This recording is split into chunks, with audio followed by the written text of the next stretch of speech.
ene fiada mwache memwakwa aba medase sa no pe wo ka me ho na ohwe bedwam de aduru so no ha bedwam so kase ensem ayabo no mede ne nyina esom wo kai say DSTV no he channel 280 and afi Go TV channel 178 ensem wa beti anope no eso kahie bi ene say so afo hwa kwantempo ho nsem so chemu a omode ne ma hodu gu akwam enche akrate ma motorway no wonom ebeye so adwuma foforo biem sanso ana se beye aka nkwanhia no bebrasie no mpanimfo ahyase eba aprohwe enema obetumi dia bobbo kwan wo behwe wo mu ekomri katente ebroso posi sahina wo memu Dr. George Kufuda mparichi mu a mo bi anyina ba bia enka se aposifo echiri nkomhye asante mante monso school feeding director yo wo ho aban hyan hia odi ama no so mfadu dwuma ese opanyini ne hyan ni nyina no ohwe no mu a ohu wo no we ni nsem ahodo bi ene akaka abuma mede so mo se bedwam so kase de mu live on Facebook and YouTube mama G Empire ono na ahyamatare wo hia me a eya frene anoche wa ba adwa se wa fentwemu no bere to aso ama so for one on washa kwantempo ho nsem so wo mayi mo kwasia mo akwata akopie mo e mrahye bedwam public account committee no enim na wa bro koye no e na bo mrahye bedwam Kofi Adam se busa no se wo hwe sade motorway mfinhie aduonu mampanimfo yeye na wode to wose kwan ni a edi abroso afi kwan no so ba bia tutu betwam no na ne wo mutitem enam so kwa matori bia na nkwanhia kodo esi kwan ne so die nhyehyeye eno no aye so afo wo ya afa no panyini kasa chiemu se omode ne ma kodo agu akwan ma die ho ano baba ya wo mu se adwuma ne ye no ne fiti ase beye de nanso obehye Ghana fo nyina bose enche akrate ma motorway no empanimfo bekoso akwa kofrase aye kwan ne foforo kra. It was supposed to have, a design life of 50 years. It has gone beyond that. So there are plans to reconstruct the entire motorway, the 19.5 kilometer motorway. Enwachi ena dwom training di mabedwakuo no James Kluchi Aveji kire se aban ade akwan ho contract bebre ama enwumaku ahodo se wonye nanso ase dwumadie no ekonya ya eno so hadwene yie pa eno ena so afo no eyi ano se enema bebre ne kabomu a ekofa sa ohaw yi ba nemu emu ba kopa ene se telebia na aban sika ese wode ma contractors na otumi eyakwan no ntempa so no na akoyi bibia wo ho no nanso free se MPP amanyoko yi eba yi wo mu etua bebre ka wogidi se enchakura ya kamu bia ode bema wo na afi wo mu asan akohye wonwuma sibio. In a rate, government is also trying to pay contractors as much as it can to enable them work on the roads.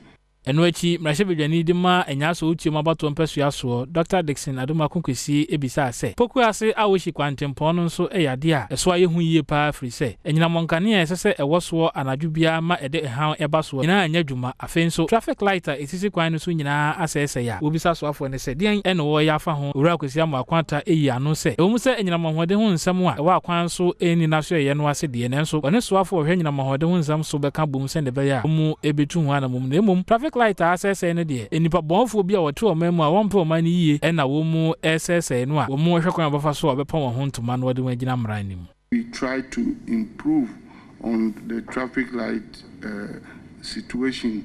We experience a lot of vandalism in the area. Yegusu ejina kwan so ensem na weni ye kwan so jojo ho ensem Ghana Post Penny any Bloomberg Philanthropies for Global Road Safety Initiative aka wo mo abom omujina monten so hwe sa kwantempa ahodo so na hyenkafo bai ene ekomrika ebroso nam so kra mo akyekiri binumu adom kase ede echi.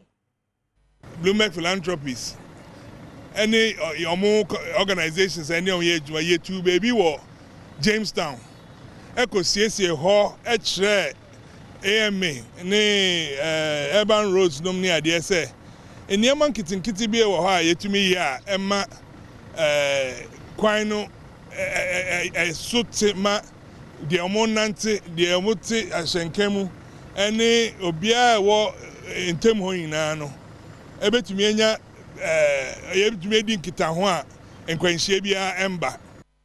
COP Francis Ebenezer Doku Director General ewo MTTD isane se kolebu akwantempo ni bi wo hono a eya bia aka akwanhie taisie ewo hono montino wokọ hono ekohwe ahyenkafo no speed limit drive ani amane boni etwetwe nkomo yaba kolebu motor road si ye behwe se de a driver for esika wo mu hye efa especially say efa speed a omo ko wo kwan so akra ha no ye wo akwan be numu a akwanhia taasi wo ho paisan America tentem a driver no drivers no ko enti ene ye chusu Kolebu Mortuary Road ye duru ha be ye no wotwe menu ka say ya chi cars be ye dunan ya mawo mu court cheat say ochina ana ajuada ye do be court ansana ye jai car na mawo mesre yetimi nyini se adwumayi anopa anajo anwumre yebeba yebeko yeba ne yeko a den na besi wo yachi yensa enkopi mo my Ghana emrahye bedwafi Public Accounts Committee no tena sie ni bono na o my Ghana ye post sahene Dr. George Akufudampare kopi mo ho na ne ekopi mo ho na say offensive south emrahye bedwani Dr. Isaac ya opoku ebusa se anyebi opanyine ka me say ase 31st June komshefo wo ma mu hye nkom wi be wi ase na ogino mo pa achi adai wuchiri nkomsha na opanyi chi mu sa nya de so wuchiri nkomsha na emom wo be hye nkom a wasa ya de emfa hu meto Ghana for so. Before I became IGP, nobody prophesied about me. Now my IGP, everybody is prophesying about me. I have no problem with it because I'm a public figure. But why should it be such that you found something, God have revealed something to you and you want to share with me? You have to make it a showmanship and tell the whole country that I'm about to die. So all what we are saying is this: we are not against prophecies. Go ahead, prophesy, but when God speaks to you, carry it in a manner that will ensure the sanctity of our nation called Ghana. And what China Mashavini would know more for boom about to Pessuaswo, Kofi Adams, Ebo, Ghana Posi, Ajumaku, no Basso say, one modern pa, say, and need be able to Jana watching mu, say, Ubi, it's to say, a posi for Eddie Nubani, Abashanika Moa, or more air found the Agenis, able to just say, and no Yanokreno. Mutu one among them, many power de and Niba Wantino, or much no more service, I say, a quaint pabonphobi, and I'm so a bonko for poor, a wabe for Pacasia, social media, so. Enjoy your cry, yeah, Mashabafobi cry, who Aquidimubia. Kofo de windi enam eyen kofo bukata anu yi a owura Akufudampare edema ni. It is just unacceptable that you get up in the morning and all sort of things are put out there which go against you on a matter you have no knowledge of because of the advent of social media and also still having people in the environment who want to take advantage of every least opportunity to deprive people to a level that which is very Ghanaian. So what we have to do going forward is to pick on all the others that you have and see what we can do to make sure that at the end of the day, we send a stronger signal to these people and tell them that if you have left the fiscal space in terms of robbing people and duping people because of the measures we put in place across the country, and you want to go to the virtual space, we will chase you there and deal with you according to law. So we want to assure you, you see more of this, I won't say in months or in whatever, but I can assure you that probably not even coming here, but you testify very soon that a lot have changed and we'll get there. Honorable Chair. Now, Public Accounts Committee was attending bono, and also to Marshall Honorable Dixon, Adom Kukisi. Busa asweye ya ehwe nkodane mbofra ye die honsem so se 2020 Auditor Generous Report no mebo to address asante mantem coordinator Edema School Feeding Program wo de aban hyen baako adwane mu hwehwe mu etese mu ya Francisca Edema ye. Thank you, Chairman. This has to do with a very serious issue, and it's a missing vehicle with no police report, no insurance documentation, no paperwork. The vehicle just decided to disappear.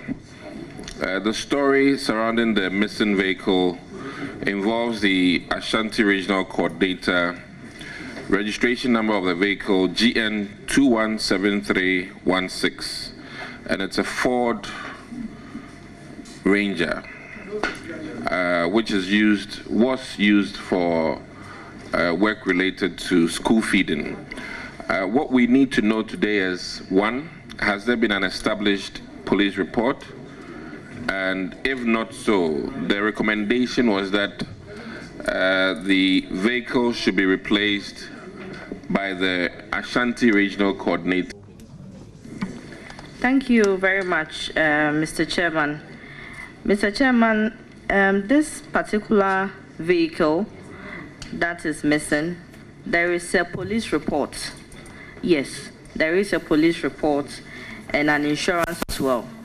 But then, Mr. Chairman, it only came to our notice not long ago. And so we are pleading that you give us about 1 week to establish the facts and then get back to the committee. Because we are still putting together because of movement of staff. And so it's difficult getting access to some information. So we are pleading if you could give us about 1 week to establish all the facts and then get back to the committee. So paye kese bi eto wa piate no afepepepe enene eti amane bofo enene mu a chese wo mo kaka ne mabomu a ena apiatifo ese omonka nche Ghana fo nyina se woda wono mo ase se sa reho se bi to wo mo Ghana fo anyi wo mu wo kire wo mo do e kire wo mu ani so se de amane bofo ni bi atwetwe nkomo ne nhwe bi mra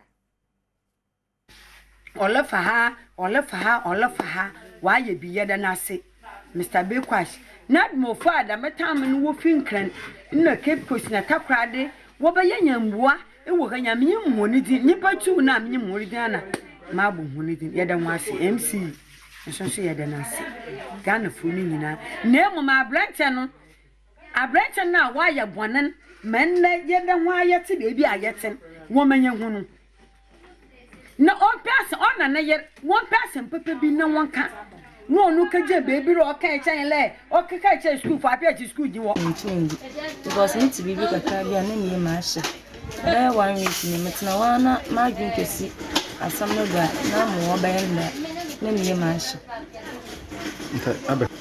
so me mishima to ansi wana na mantina foma na mo ho so ma mo bo from sisi on the man kan no matia 20 say me mishima to ansi wana o se be mantina fo Samantha na mabufo Yanko Equiapem North Mensi no emu chidom he yo wo Equiapem okrase ye wepo ye mantemu eye nana date asamani kumi na nana ese suku ye abatan bo homode no de wo maako no eho akade wo so totoka ho no eku abatan panti wo school ewuranom se wo sra da sa abatan bo homode nya sikatu ya fees no ya na akade nketenkete no eka ho no ongumu kakra hema wo no Mr. Books the boy day. 80 messages are buying Acracrabia. Omo ye no ombema ebo na ye day. Abafom na for net me ye day. Ato. If say any ete do an say books to no books no body. Enu nti awofo ni nti mento enu ti treat na maame eye books le kra bae. So empepe so say na wama mehu. But aya me de see many so mama ye day aye wie. Nya me kan say mo fra no amomodi ano mo nsua de. Na empanifo no so ye betimi aye abo wo no. Yenya efanya den efamwom na ma de said any say empanifo me so krase ye all students bebre wo presby will be methodist obi omo ho a obia mo obetimi aye den e de abebo na ma fa mebo krase ko na krase fa ne tuma penfra adesuafo bi a wonom ewo Equiapem okrase ene amane boni enkomotwetwe mu no wonom so de to waban ni mu se womeye computer laboratories o wonom krom ho ema wom se be ya ebeboa adekire ene adesua ewo ekuro ni mu face with your school high. 1, the computers in your school have 6. And I see a laboratory, so I need to bear 10 minutes now, for just one computer. If you're some mobile boy, at least 50 computers in Super Boy, say, also school. Let us you need light or school mamsi, light in a while and a mark behind. Instead, I'm wine. And I how I told me computers in your computers. Place in rules to my almost 150. In your computers.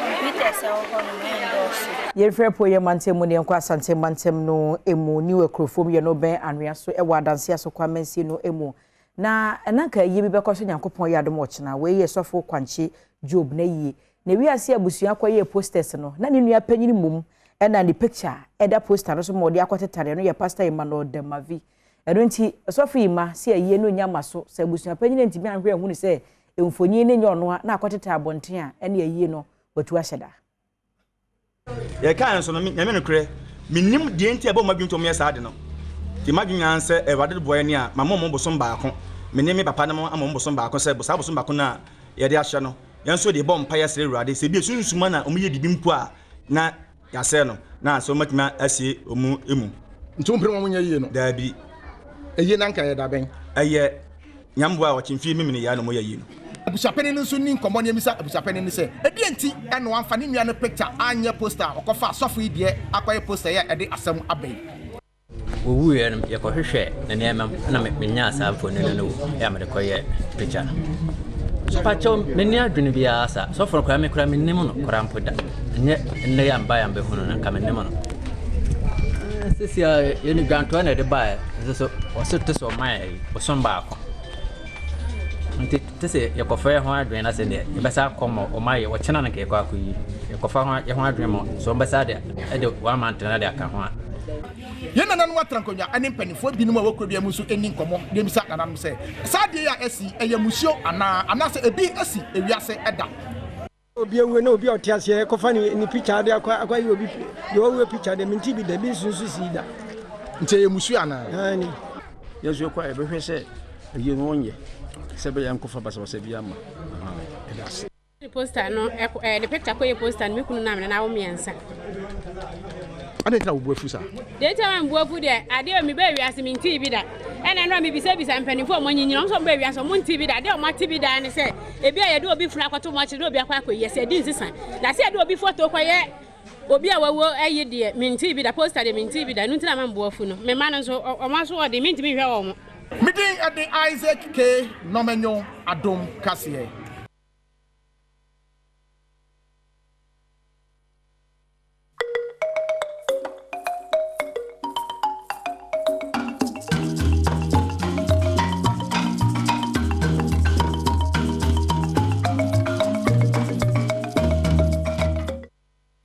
na sene adwene bi aba nkrofo bi tirim hwese de kwasinsiasi sere no a adwene bi aba tirim de adu so de hwe na fe online stories adomonline.com na fe myjoyonline.com afe de bonkrata no aba no so emu nkomo ne yedi kwasi obi na enwu ye de ne pictures aye ayi no adwamenti asio se posters no because me say obi woni ekwa akwa posters se ya de nipa ba akwa ne bekwa akwa poster no but abusunya na behia ne bia we kura wo chese oh ni picture we kura efo we so dem go ba ku ha ka no so ye ka papa ne decide se ba ku ne de kwa akwa ezo person mo kire se eye abusunya pani ni nko na tena ase ena okoye poster ena owi na odi shade bottom wa ma busunya ni bia ahwe ena ono akọ nche so de kotare ya na na so mo hwe so e de na omo anhunu se emfoni ye da so yi impontafo kra no ye wade ye de show mo nso no matter how identical they are ye wade ye de show mo nso we dey elimination by rough touch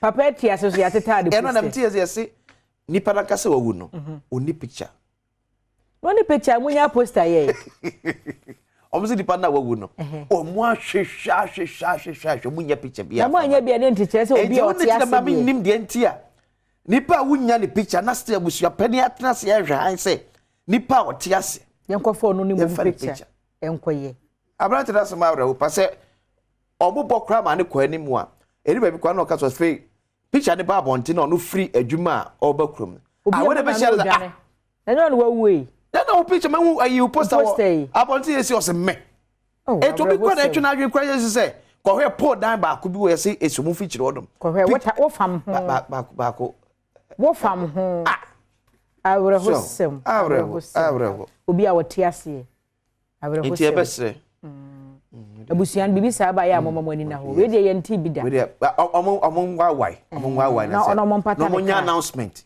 yes omonya announcement na se akoye asantememu de etoni kosua mon pata ne kra fam pata no etisa wote ase na ayo chicken wings bi me de live chicken wings na nkwa ne mo ha nya chicken wings me no bi e de ka ho na list de kra beto yem na busuale pomo ne kon hyehyɛ nso sabre a yama de wu amonamonin ye wie ne nso abode no ye be chimbe se 5 yama ne 1 yama ne 1 bi su na na we hwa ansa beba Nipo ti asia we di picture di. O hwa ansa be ba di. Eno so de foto o ma mo mo mpe picture twa. E di party asia ye ya do. Twa picture. Wuni da so abewu abusua pa ni de nya picture. Abusua pa ni ko chi ya onya picture. Ya mo ko fa obi die kwasinsia na se do ho aye fese. Ene metwa picture. We see twa picture. Ene metwa picture. Ko ye nimu da abre ho sem beto ye behia o picture. O dem de o ka wo no da onim da mewu. Yes. Nim da so abedu birthday. Yes. Ai behia bi dia ye artwork. Tin picture de ne se metwa picture. I'm there for one. Because you are looking diplomatic. We are incoming MP for Asante Mampo. Asante Mampo. Yes. Okay. Ebi anaji ayewe na gender ministry that the man kwa na so munye adwuma ho say gender so ye man ne mema. Yeah, but we say unfortunately yemra no akoye bias kakra. Ama say baby bia yes, baby bia be kan gender bia no. Na na kwa kwa say e ma. Kwala ne ma nipa ye die. Emma ne wa badai. Emma yememu an ye kan gender ankasa. Bo me ti ase so because Bible mu no Bibia no efe the woman. Bibia a man. The man. The man. It may be nipa da se so afa no adwen se. The Bible classify nipa nyina se man dia. Ene yempe kwan mi so man ban so eni hina akanti. No baba em se obi crop I think mampenda da Mahama preso. There was a deputy minister of gender no e bema. Ono ba Alexander Bibi mi refi. E wona nanka me pese me pia wo she no me start ye advocate nanka. Gender. Oh, we have a mama na na papa bika say uye e ma tan amutu pe na corrupt. Well, based on statistics and as an analysis. Uye ma tan na yesi tupe na eye corrupt. So baby fancy muda. Yes. And be nye oba se I'm not talking about relationship as or baby mu fa so da. Kofo ya criminal too. Oh. Wo de wo kwa befa so agi range na free wonsem kura yem be hyew. Strategies. Ayo, obi fa rent nwe wo. Oh, me de. Se me say time ana wa de me nware ya na me wo emprantwe mu. Oh, lady be eja. Ye nyina ba na say obedi fried rice na adwa. Me say ne yem ko ne yem koto. Ti ato ye bu curve. Me junction so a yes, as ye book Kev now says all of a sudden what the phone train us. Mean say be na phone that silent na. Yeah, wanted yeah. Okay, the money me buy is here. Money me buy. Yeah, so you can see. Driver patch my miss you are me mama say member. Say I'm so okay. Yeah, ne kwa no atam right na say mama dey o. Ah, you said no koba. Hey, me the money coffee. Hon komra medi. Ko de adwen kese age fried rice. Ade we hu so ye kwesi ara. Odi se kwesi form ne ma nta agwagoro. Fesi o. Ukoti o ma no so na ne wi anu aba bi edi. Adwo bantem. In fact them say ne ma me friend cry bia. Se me nso na me nka me ka se bi oni because the distance na a woman time or the bedroom fie no. Na tim se obantem. Yes, one ka say de wani da ho. Oh yes, nipa de. Mo the Bible cracker. Se mo wani da ho sa bo and pray. Na se won no nso. Because watch don't want there kakra be fa ho because ne wom cry say asoy dem cry no amanfo fafon emom na say you be prayer request dey be ameka kire amanfo say wodu asoy dem no nkire say omu egu ho nyina na adwene ye obi nkura phone de nti oba asoy dem empire oba kire awurade an say awurade me phone ti say also ko collection ni waja de ato akonya so it's an answered prayer oba no amaso nyame atie ne empire it's even in the church be vigilant sure me can usually me rush them my bag kram jan kem mpe ba bi de say phone ni show bottom phone ni show bottom no obi oto nchen bia na sabi oni nyame se wo yes adwa director pacho mame pictures no adwa enkomobu o say edina no pen ade bi koso ememu is about our judiciary na ose twin penifo adwen edi esi enema bi so papa oda ye frɛ no owura ato esian okay beige capital yeah ye be ye beige bank okay papa ne da ano ena no ye de kwadu ebo no se wanam koti kwan so amasika aban de man se won function bank mu no wawia ono anso gitu mu se ofum Ghana amambra sika etwem over 100 million Ghana cedis ne echire kura court won hye bi say obi efa o my Ghana sika nam kwoti kwan so saa yetimi eka che ne say twa sika ne ma o my no enu bi na court na ko saa hye ntine waje atuma otwa 90 million Ghana cedis as repayment to government of Ghana. What you can atwa be 30 million Ghana cedis for him since the last month or two. Na the akano spread the amano. Yeah, a court no etumi Ghana amamremu and as anhye we nyina ewo eti ni papa swano eya nesa. Director Pacho my second a picture no why na menhye ahwefo ade bi. Eti papa yi adi tumu wo court say we are a basic over 100 million Ghana cedis. Unemployed jailed 10 years for robbing student of 50 Ghana cedis. Emra krona. Yes, unim ni papa ko wiye papa 50 Ghana cedis. Toilet roll and na soaps ye di dware for. Court so onko dem 10 years. Se bia wanya ska amfa lawyer. Se wakwa ko wiye 50 Ghana. Nam se bia wanya ska amfa lawyer. Because ba kono kakra wona ho. Wanya ska amfa lawyer.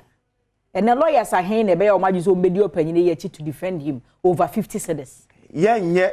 That's what my dey nyina nim say we niska. Yenye emotional aibia but Chief Justice. I hope send ye can yen kan fa mu court na mu ase. Yen fa emua court no aten. Ba na yetwe court adwen asisu yese. Eniema say hu de ma a developing country like Ghana. Maybe be a pen for my dream maso. And the mentality of say ye court echo camera yen ko pay attention no court no. Let's find a way to also modify it. A developing country, situations of this nature, enyemaye. Afi pacho go back to atu esia de na menchire abanfo adibi. Now say ye gitum say our court nhyehyem say o from sa ne betimi am watwa onkonkodam enka ho a. Then I will tell my penny, say, Mr. Wada Ghana Sikano. My whole Kwana Ghana Mabrun to me Febby. Because before man and God, a Mabru Bebrenya, that Sikana ora atu esia jitum say we free Ghana by hono. So when you be within 2-3 years, they can turn it around and give a bind double of their buy the mom. At least is God, don't forget, I take it on man about 5 years and son a court immediately sa tuesien. 90 million Ghana cedis. Yes, spread it to obetu ni susu. Eti bi sa se maburu se na wo vision wo Ghana, omunya sense kana, omuntimi double up. And if this is the way ye feel say bitimi yakuketa se proye can dream dia, then I will say some part of office of the special prosecutor yentum because adua se na semefa na be kwa ko wie se akosi unkodem eti chie sikare dia me say Mami 90 million Ghana cedis, mami 5 years, me mere abai 180 million Ghana cedis. Ntiema alone. Amonche. Se loan aba yes. Mami 90 million Ghana cedis, na mam that 5 years na atu esi nya ye na no ni ebe cheska no. Mam se be ntimi ma abai 180 million Ghana cedis. Ba kwesi wunim so se bibi sei no. Ye wo baby ekọ. Ebi am no mi enu ko gina abai ho se ye pay even 1 million Ghana cedis dia ya dia ye mfi. 1 million kora adoso. We no kora no. Jesa edema contract no obi agina mfimfini na wo ne aban na di nkomo asa de age 1 million kora. One aban kukuru 1 million dia ma no mamu. Ende bia me ka se Ghana aban te se be ma wo pe oba. Se aban ye na dwen se me beche ABC di amankrofo a afa ne yekote ho abedwaku atua wo moka. Wo mo obedi ani mo age laptops na ase phones na gu o mo sere so. Na wakohu obi no obi abehu no wa ma obaako. Enti before say aban be na say wo yade ama ne manfo no omo ebedi di ho ene doso ena wo mo susuhwe hunu emfaso de a wo mo ebata ho ne benya atafre enye ye na omo dwene ye hu mesi ate say be mepe oba no wo ma phone na wo mo wade odwene de wo kyena obenya afiri wo oba no ho. And why should we get to that extent?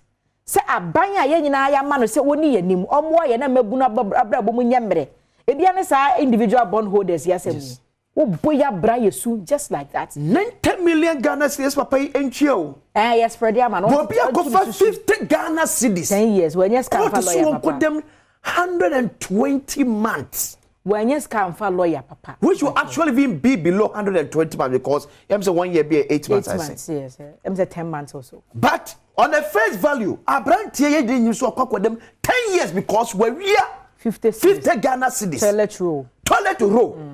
Samina edujali. Papai and we are buying sika over 100 million Ghana cedis. No one say na we ni yenyansa kro no, we ye indirect one. Okay, obisi oh yentimi ntwena so bienam se tie. The same court etimi do obi kotum say mama 5 years with hard labor.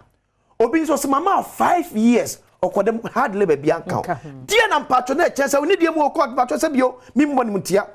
Die na eche say papa o chies ke de say no kotu mu a enka be yo si akwanya de ama no. E perform yen hwe ne ye. Mum yen hwe ne ye. Enano na ye mampe na nakufado ena maprobom ohia sojafo bia no kan nyina se defend Ghana. Defend Ghana. Why? Because mampani ehuru se ne ekoso amama do a etwe won hia no ya hwe ya Ghana betimi ese such a things like this ya ehubanya because emabru ne timi ntina se nya hwan IGP ye kanam de mo betwere taba ese ese ba be yiwa no but no kra wo me ye se emabru ne timi ntina se nya hwan wo sa ne ma se bi ho Chief Justice yan wakasi ye bu court na nimtie o eni yan kasi ye yi atentene atia court no but ye se niema sei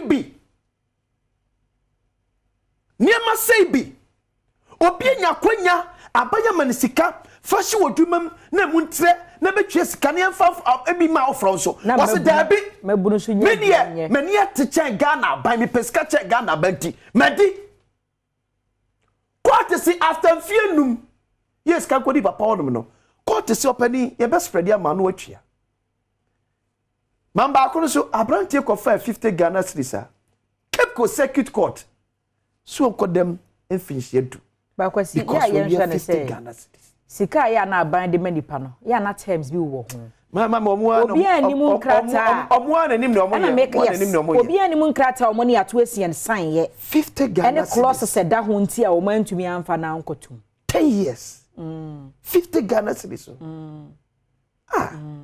imagine you see yeah man now the big custodian centers near there sebi nya do sebi bro sebi konto otemwa for na I put this as we mimu onim tia but sebi we nso be ye hia de ama wo mo adwene ye omo so obi 1 cedi da hokra metumi afa adwa me say ye makwan obi di 90 million Ghana cedi ka tenso ontwia why will you just somebody or you 50 Ghana cedis and me say baby anso ni ho man so sanya ma wo me say baby a wo wi board mampani na na do dan kwakufa do huma Ghana this is not the first time and the first time I see ba me say baby a ekono IGP mo na Ghana internal security monsa interior minister defense minister mo na Ghana bambo monsa baby a niema say keka Ghana kono hu de ma Ghana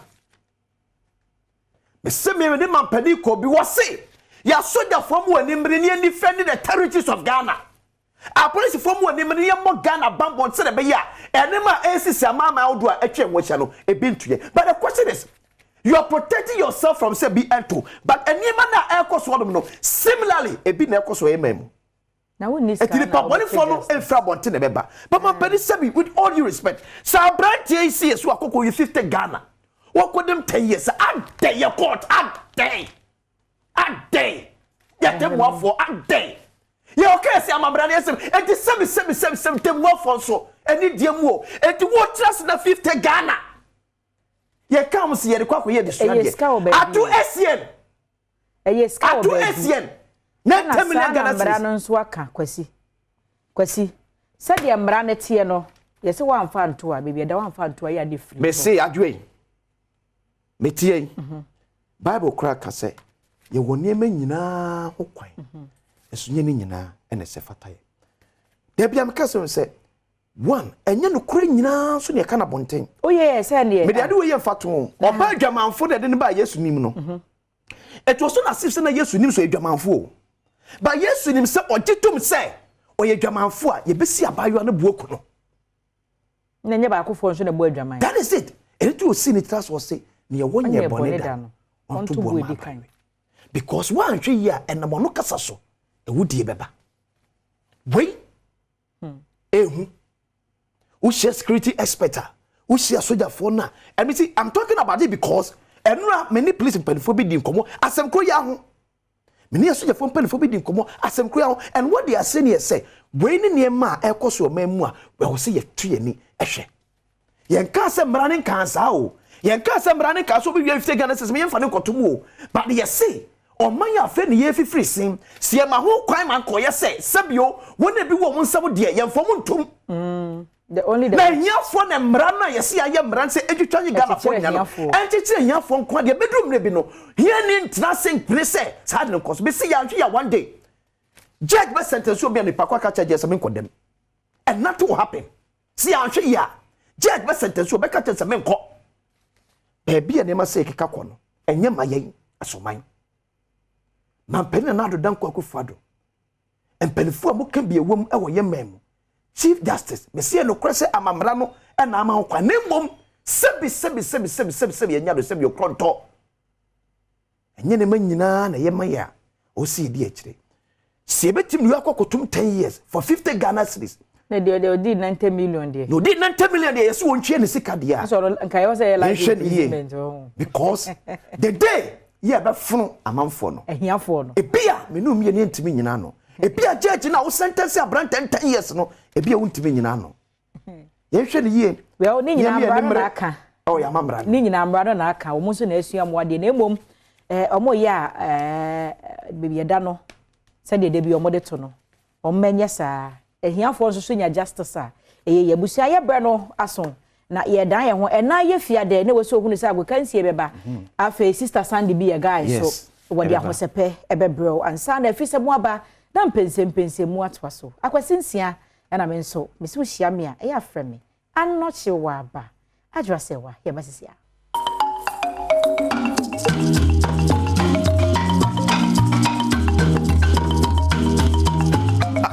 Yasamu akwa ababie memra so yehwe nsema ekoso agodie mu na no pai yes ya chi ni kufu ni yebesan mu sa agokansie na onexpert.com ana afenso no setimo chill and roll on ana chifas meshta na de sia konkon a yere nsema na de bro ya na dos de se fata sa oti no pai ya chi ni kufu ni basa no kejwana kasa ni Erica sie du bwedi na enra matches are all course the Spanish Copa del Rey EPL game baso and of course games are hold ya de April anya sam keto akra na ye be chase area fi the EPL nim say na City it's me winning na o close gap no na Arsenal like say na United akotwe draw no so ye wide no twim na United so amane pressure no na United now 39 so to me e hye no de kora ni ma enra akopie mo tia stadium mo che Tottenham Hotspur bo mo kana yo a team before this game and the last 4 times almost share in the league na Tottenham atete omo pa yi na omo hia ye hyase na omo da form you na deny den but omo back be winning 4-2 ewo Etihad ye mo rasa game no Man City bounce back to me by winning 4-2 and a sabro head table no so atum say I have very interesting Arsenal 47 City ewo 42 points 5 points in the down mountain but Arsenal about 18 games na City about 19 to channel so FM third Manchester United was 39 points way and they are also in the Premiership kokopiem was and from Wenra was Saudi Arabia near penny behwe Messi Ronaldo the boy ni anya easy cry na Saudi All Stars and the Paris Saint-Germain na Ronaldo ball 2 goals in that game Messi ya shase 3 minutes partner ball back to na pressure ya ba nipa ko game no nyasam keso ya nya catch order say obi to ticket number 2.9 million pounds 2.9 million so they call Ronaldo ni Messi nigga say and said don't go going yeah boy for here I sorry them going say no to me 2.9 how they call we and reba na we a beautiful spectacle pa but Messi and the Paris Saint-Germain for Saudi Arabia amedi agro cry mo rasa game dem. We are underway. Intent then for Neymar, Messi, a couple of players around him, including Gustavo. He's a very familiar player, vastly experienced player. Neymar. Little run from Lionel Messi. Is this going to be the first chance? And it's going to be the first goal within 3 minutes. The two stars linking up as they have over the years. It was a clever through ball from Neymar, and Lionel Messi did the rest. Ronaldo looking for the header, and gets close to it, gets a clattering from Navas. Well, Navas maybe got and a Ronaldo. clattering. Yeah. Well, not quite sure how I could see this as a penalty. It's Ronaldo. Right, Manon area cost. So in that game, Sikadi almost really panipa a common epiphone. Saudi Arabia for near Brazil, say the Bibiano Monja was Italian Super Cup on some Maboha, Spanish Super Cup as a Maboha. I can't say Magas has Nekotoko, Maboha. Timon friends, so yes, Ghana for your Boboha, as you may be on, yes, you cash out. So, Nadia, Yabako. Weekend fixtures na moya Mungra Spain yenhwe the Spanish Copa del Rey and Barcelona ebogumo be num Real Madrid and so eba back be winning 3-2 over Villarreal and nyasam keto akra no and the course in the Spanish Copa del Rey and nyasam keto akra but in the EPL this weekend games e koso no ye be say na besi akọ na well yenhwe fixtures no and I say highlighter e koso Barca game na Real Madrid game no. Right, so Villarreal, Real Madrid a year more fimo come and game Madrid fan be any Jane Hong, but my back at squeezy win no a few money at the idea. Saturday, a bit more room now for fishes. Sanabesia calls this weekend in the EPL, Chelsea and Liverpool now, and Crofeni will pay and some keto cry. But you better Sanabesia quiet action. Yan a kick off. But Liverpool at Anfield against Chelsea, Bournemouth, and in Northern Forest, neighbour Leicester City, Brighton over Beyond, Southampton, Aston Villa, West Ham United, Everton, Crystal Palace, Newcastle United, and we are Saturday, Sunday, Leeds, Brentford, Manchester City, Wolves. Match of the weekend, Arsenal, Manchester United. Chairman, United form no more pick here, no. I know they. Arsenal still league leaders. Oh, here we know the action. Because I now have 5 points. So what should be count? Now United, oh my goodness, what a game. Fulham, Tottenham, Babaso on Monday. Where the EPL now, Yemungremo, La Liga, any other fixtures, Babaso, yes, this is La Liga, Mallorca, Celta de Vigo. And then you may watch now, Rayo Vallecano, and then Real Sociedad, Espanyol, Real Betis, Atletico Madrid, and then Valladolid, Sevilla, and the Cadiz. Now, Villarreal, Girona, Elche, Osasuna, now Barca, and Getafe, about Bilbao. And Real Madrid nebo kwasieda. Hey, nyaki bijinem. Now Valencia ni Almeria airport on Monday. Kashane sumame Serie A is back this weekend. Amo home kakra na mo back na nsia tumze na Crawford te form atwefa mo boy Italian Cup no. Afi yesan to aso amo ba. Hellas Verona ni Lecce, Salernitana ni Napoli, enebo Fiorentina, Torino, Sampdoria ni Udinese, and Monza. And it's our Swallow, Spezia, and AS Roma, Juventus, and Atalanta. And at the appearance on Monday, Bologna, Cremonese, Inter Milan, and Empoli. Like I said, I said, I feel no Makuma Tommy, Germany for Makuma Tommy, I feel no Maba. Yanko Germany. German machine, yes, and I want some Messiate. Leipzig, Bayern Munich, Netsiano, Nanumre, na Ochana, Union Berlin, Hoffenheim. And Frankfurt, Schalke 04, Stuttgart, and in Mainz, Bochum, and Hertha Berlin, Wolfsburg, Freiburg, Cologne, Werder Bremen, Nakwasieda, Borussia Dortmund, and Augsburg, Borussia, Mönchengladbach, and Leverkusen, and at the Epim, so we need a Bundesliga, and so on, Sama, Yere Pro, and an operation. And so, Mammy, OneExpert.com, Nekenwa, and it's some idea, bro. Or bet here, OneExpert.com, and Yejao, Sikana Busano, Disca Guasa, Chelsea, Chama Mammy 10, Chama Mammy 5, Chama Mammy 3. Obi a wide. Tunya 3 bia de kogu so na wa show ba bi ku ko sese obi ahwe. OneExpert.com na obetimi afa na wa disika de go bottom na yenko bramo. Wa the Chan tournament e koso and rana Ghana here win ayo madiampa win by against Sudan 4 take lead now but Ghana back be share 3-1 Mekoye and Ghana say brady train de be koso in the last game na qualification in the Celia ansa. The next game because you see the group number say be toso mienu na ya hasa na be Ghana game no Sudan 1 Ghana 3 and so 3-1 for the Black Galaxies and see you be the chair coaches so be kana ya de April na just no say Sudan and Madagascar and so boa ya hasa one nation na ko na hu se ne won se Mesia ko na group D Angola and Mauritania na ball na group D was Congo and Niger and so at the Abone the MTN FA Cup is back me hesa na won se Mesia ko weekend has the dreams and a ball but the hesa na fixtures now ABC Akko Aliou Mahama Stadium and Steadfast name STK Stars and Ebo na Ochina Sunyana Coronation Park before any Adriana Eddie Appium so Kotokuro after the Makoroko Accra Sports Stadium Accra Great Olympics and Lagos Cities Nebebo Wa Power any DBB United na Volta any Crystal for Eddie Abweni Benab and so Ebebo on the now on Sunday Venomous Vipers ne Cape Coast Mysterious Dwarfs Nebo Sky and a Karela na Accra so Foka Accra Sports Stadium on a Dreams FC Eddie Appium so Nakpandu Heart of Lions and a Zelina Africa and so Eddie Abweni way Fishers of the MTNFA Cup TBS and on some AC at Archie Uni Wasunta Liberty Professionals and A5 Francis woman afọ Mighty Royals ni Swaterman ebo bibiani Gold Stars ne King Faisal na Samatters ni Nations FC and so Eddie abo any Samatters Nations anya bad match cry and we are the round of 32 fixtures the MTNFA Cup one. You know some so Eddie Brewo Gfas Mesha amoke wona Eddie some na dey bro Gfas papa Gfas dey etom so asori oba bejira na so Gfas be maso bejira na so Gfas na face so say mo challenge roll on ayi pain bia e dey feel fitu tri so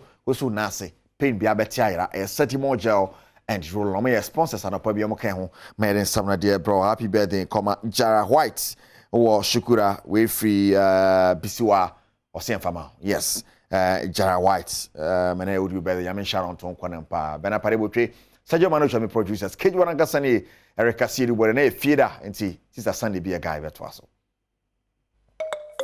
Yamamun Sema H. social no. Eso. Or small, I home, Mamma Signal. Mamma Signal sense machine is 25 years of media excellence. Now, unim baby, Namene Esther Ann.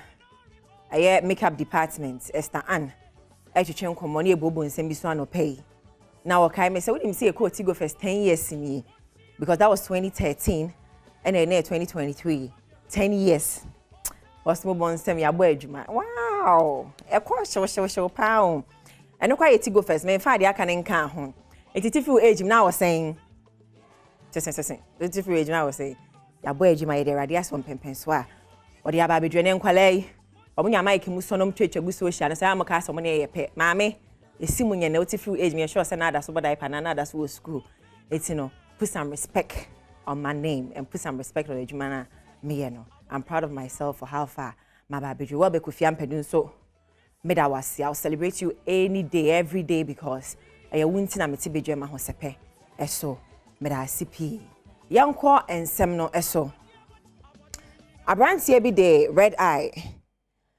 I say make us me mama fella nanka make us me komu a make us mama Madina days somewhere 2008 oh Madina kuha brand no watchim kuha no ejemu ka esa wo na chi won say musie gina ho bebre make us me kwa ne ex fo gina actress on bebem because red idea ne ne boy show Madina ho no page na sa watwetwe musa ne ade no well I don't know for a fact say drugs and NMI in a rehab ho, but from what we saw on social media, ne de meet me aka say beer near drugs no and I NSA. It's a bia who natural be say whiny red eye, too tough America artists me ya mama hit song back to back. I'm gonna cash you. Or boy who ya one cause you no ready and every day on the boy also your bra for abo when you no, you're under a hammer of the last 2 years. Abranti American asemi. I wish then can be before and after. Ko YouTube na bo too tough. Be huni nyum nyina. Wani and a hammer. Any and the dusty. Any nkofo pie den. E ka bom hu said situation no. E kono say ya so abranti ni mu. Amfa na nra baby a. Sebi ye be hwe japade. And e mom de ne ko rehab center. And after, in fact, I'm so proud of Ghana. Mommy Monsema Ghana, your health workers, no, because a lot of people are wondering, say, ain't your rehab center so Chroma say ni go for PB? Yes, we do. And on more, and it's me a sharp brandy 4 months ago, and home at on only 2 tough only and home just say, guy, don't know who fair or how silky voice be. So, my dear, so met me a boy no piano pacho, the do remu piano, jai to ho.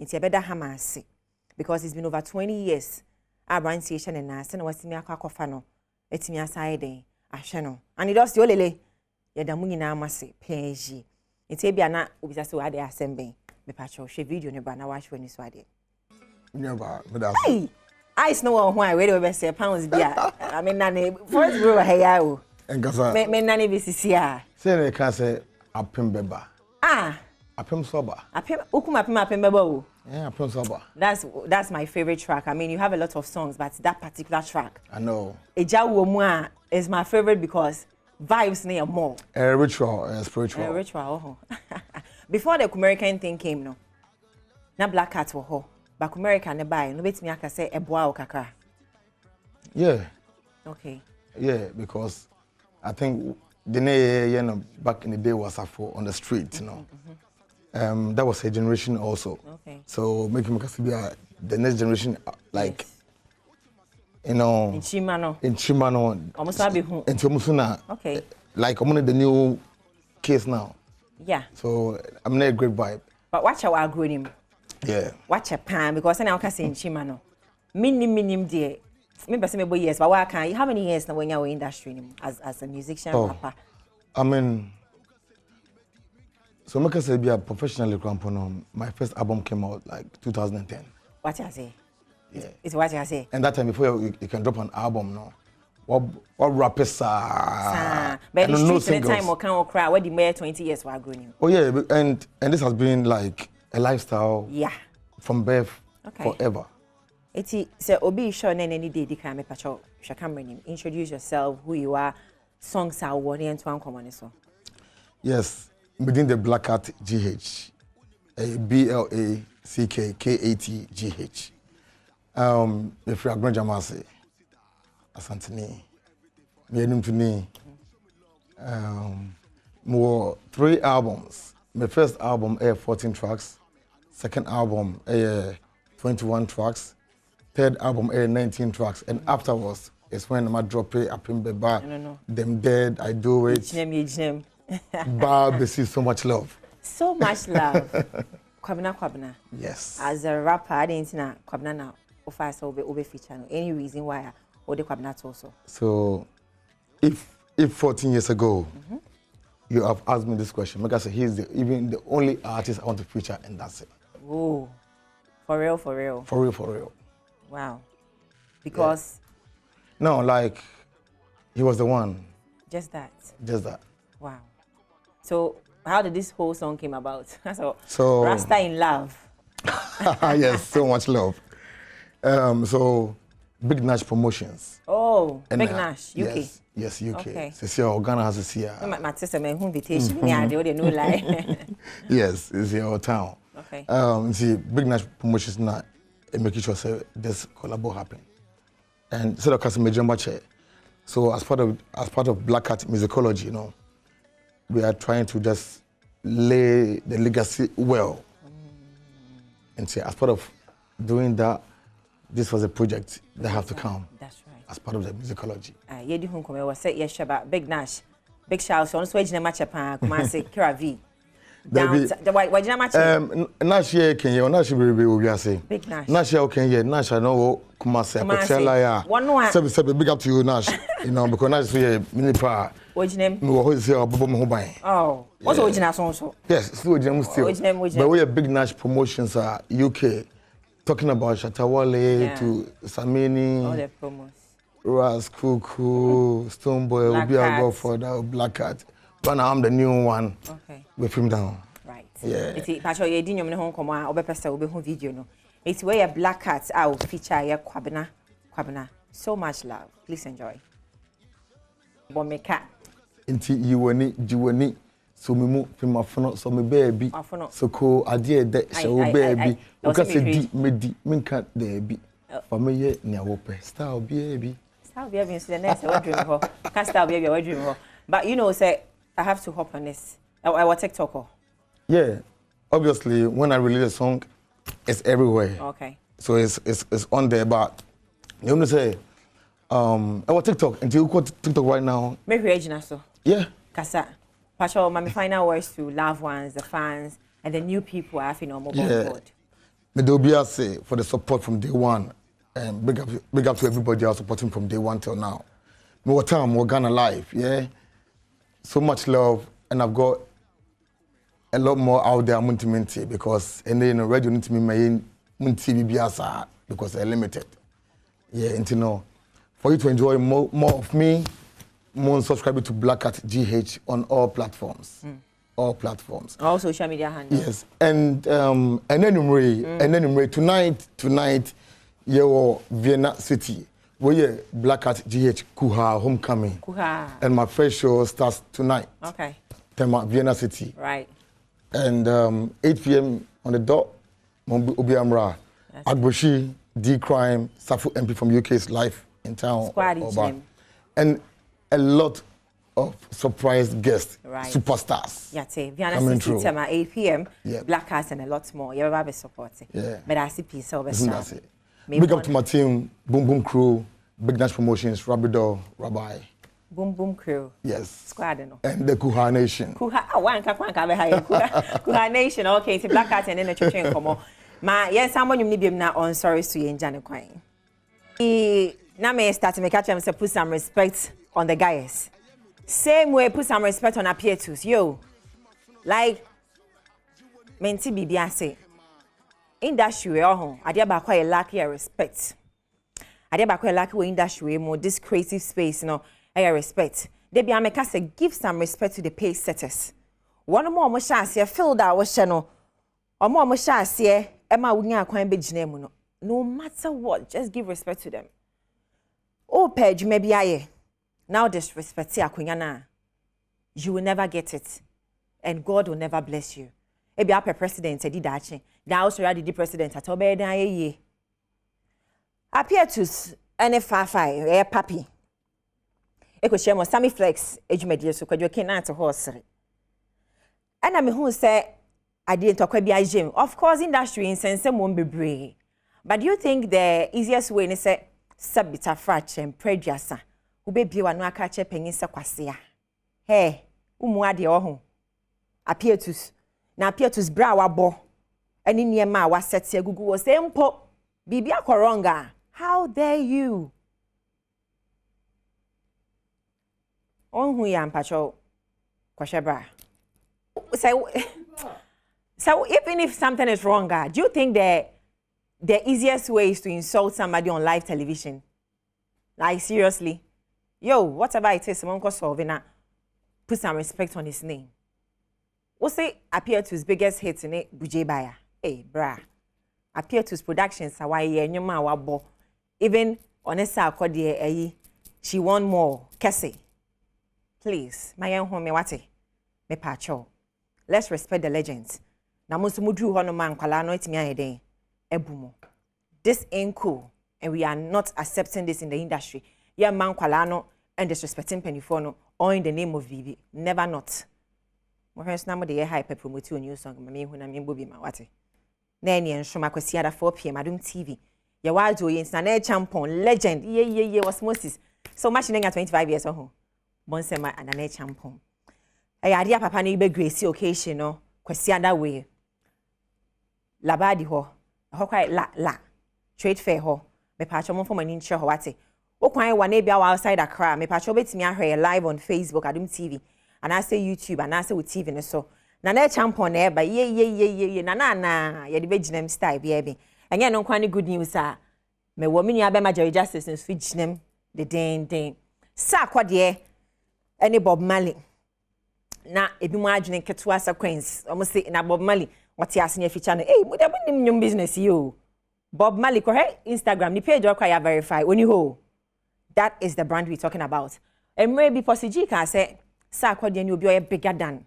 Jay-Z or Collabo. And a lot of people were thinking, oh, Nicki Minaj and Kanye West and because he's a rapper. But my swear will be it is Bob to the Mali. Oh, Obede.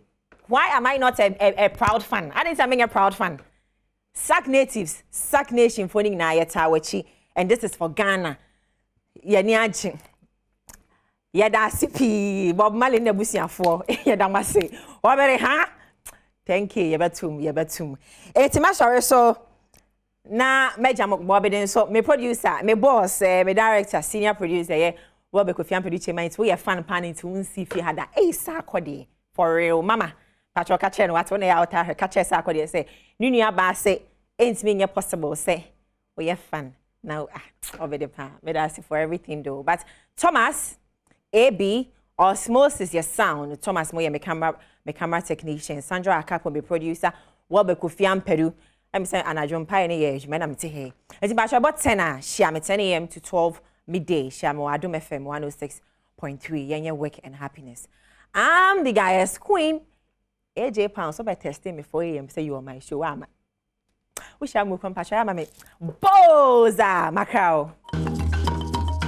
The other so no AFSM ewo bedwam so Adom TV ha ena nkomo ya ebo koto dwom no yetena se na yedi na ye kakai mon so sare hosem kase ya eto wo my Ghana ewa apiate na ehyen bia na esoto pa ye bi ekoto dima ya o ewo ye apiate ye no wo ye atoye mantem ni mu na ehonsem ye deja nipa nam so free mu adan ye dwiri gu ye wo mu eprepraye Wodim sa Adom TV ye die chepa ye kase ebo mu back to back near the somo on our morning shows various programs thing na ye de ho update ebrel na it's exactly 1 year today na 20th January 2022 and 20th January 2023 1 year on WhatsApp there na ekoso e wa piate ye nim se soafo ya wono e no hwensa ase ni mu adodode ensam soafe dwumakwa ya pass na sa so ye hwa adansie ho nsam so works and housing and afi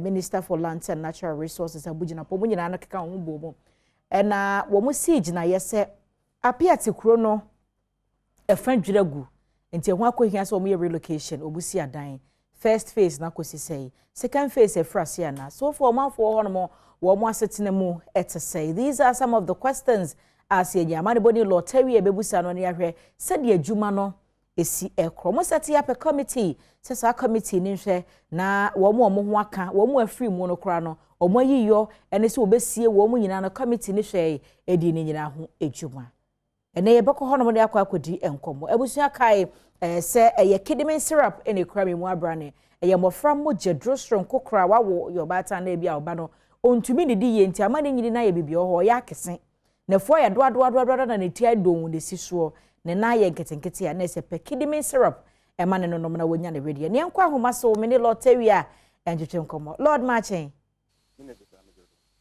empombo kode nyame na do no se 1 year on appearance incident see ye wo na wadi akira etwe committee omo seti ye course compensation course land and natural resource and afi wo mo hwa dansie ho nsem so se wo mo sisi adan ne ade so far bring us to speed ene ma tsen Dominia ya so mo ye appearance dem ne ne nim de nde ya afi pepe ataranchem kase That's additional wa Piato Pisa University to Western region. The main accident in this no Nkofo 15 now we free Nkofo 500 no prepare. Now over 1,200 people now. What this person now when you be binti need the main no assembly no bombardier or one Roman Paris for now was so on kakra until later now one call or ye permanent temporary structure be our appear to our friend appear to relief camp. And at the Madisi Wabo for almost a year now. Now, alcohol that I hope he in Kofo announced that additional what today. In Yemepina, on Shada, Uncle or your relief camp for.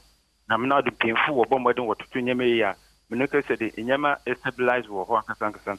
Ended that in fact, now, why day 1 year, and also the Virgin Aquatisano. There were you know that came when you are no with him. I bet you is soon now, Rafona.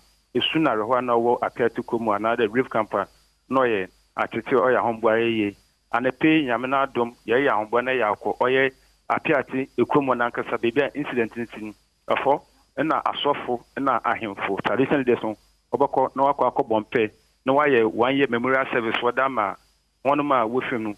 If you answer Wako ACA, now what the flowers what I got to do, one of my wisdom appear to wonder do, into say appear to pay the or your arrow. Na we so ya apiata abra work hu nyanuma wo film a year ago enti say yanhwe enura bepemo ne djumadi ehronku bi akoso a wode kai san krofo ya na on make the end the fun we vigil night was also candles or bomb pay, we soon we video documentary for the tray additional waste incident in the scene. Incident no dem kofipi wan shada wo hu on exploration into where the media chain what the chon what the kaka and the pension po wo hwe no why safety train whether man wa chon there say BBDC announce the as this year on can him put there e bo hwe na akọ na addition wo appear since once then accident na we see accident is here e den na nipa okosin wo okohwe do obetum aboa na wotum na we yi nkofo na nti no onye boa peyo the accent is in what you want for and also what call Wakata, the minimum walk over there, Walokono, Waka and Bua, the more pay yam. Victims and other accents the waiting, so be me play with too much one, not the me is sending over the servant. Yeremusa, Sebaby Amuguswati and I yesheni TV here. Ghana and Kasa, we are used to privacy. Nasa and Crofo, Finia, Yaka, Munina, bomb the dust to them mattress. So almost here to say, so no more in coma. Can be a man. Mr. Ghana, we are used to privacy. Na afintem ni 1 year on, omo a appear te omo call disaster yimu. So omo guswa dadan ba ko mo bomu na say omo de mattress so say ya. Omo feel saying.